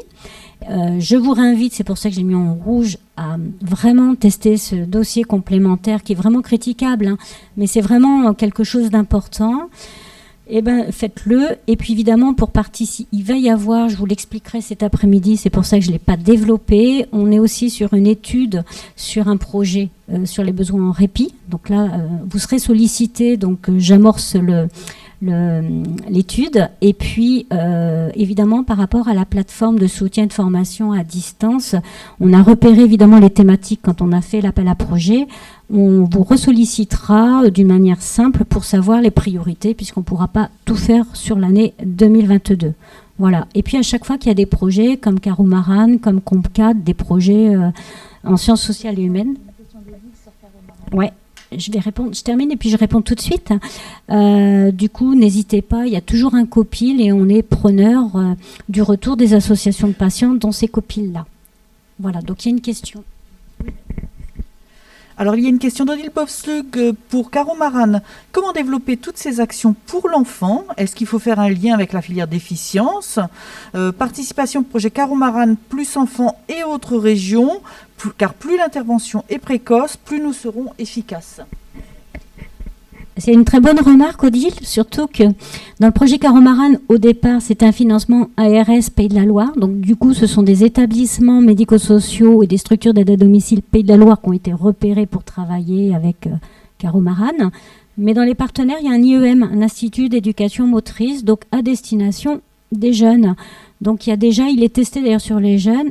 Et ce que tu dis et que tu pointes au niveau des jeunes, au départ, Caro Maran, on ne l'avait pas écrit particulièrement pour que le public jeune. On était plutôt orienté adulte. Et en fait, on se rend compte aujourd'hui sur le premier bilan que c'est plutôt effectivement les jeunes où le robot et la tablette où ils adhèrent. Et c'est plutôt adapté, plutôt que sur le public, nous, masse qu'on avait ciblé Huntington au départ, où là, ça a plutôt du mal à démarrer. Donc effectivement, dans le projet 2, parce qu'il y a la deuxième étape financée par Groupama, ce sont des établissements médico-sociaux jeunes qui sont ciblés pour voir justement pour une amélioration de l'outil. Si ton centre de référence ou des professionnels du centre de référence souhaitent intégrer le groupe de travail, parce qu'il y a des réunions tous les mois pour faire évoluer l'outil, ça les intéresse, on peut les intégrer, il n'y a pas de souci.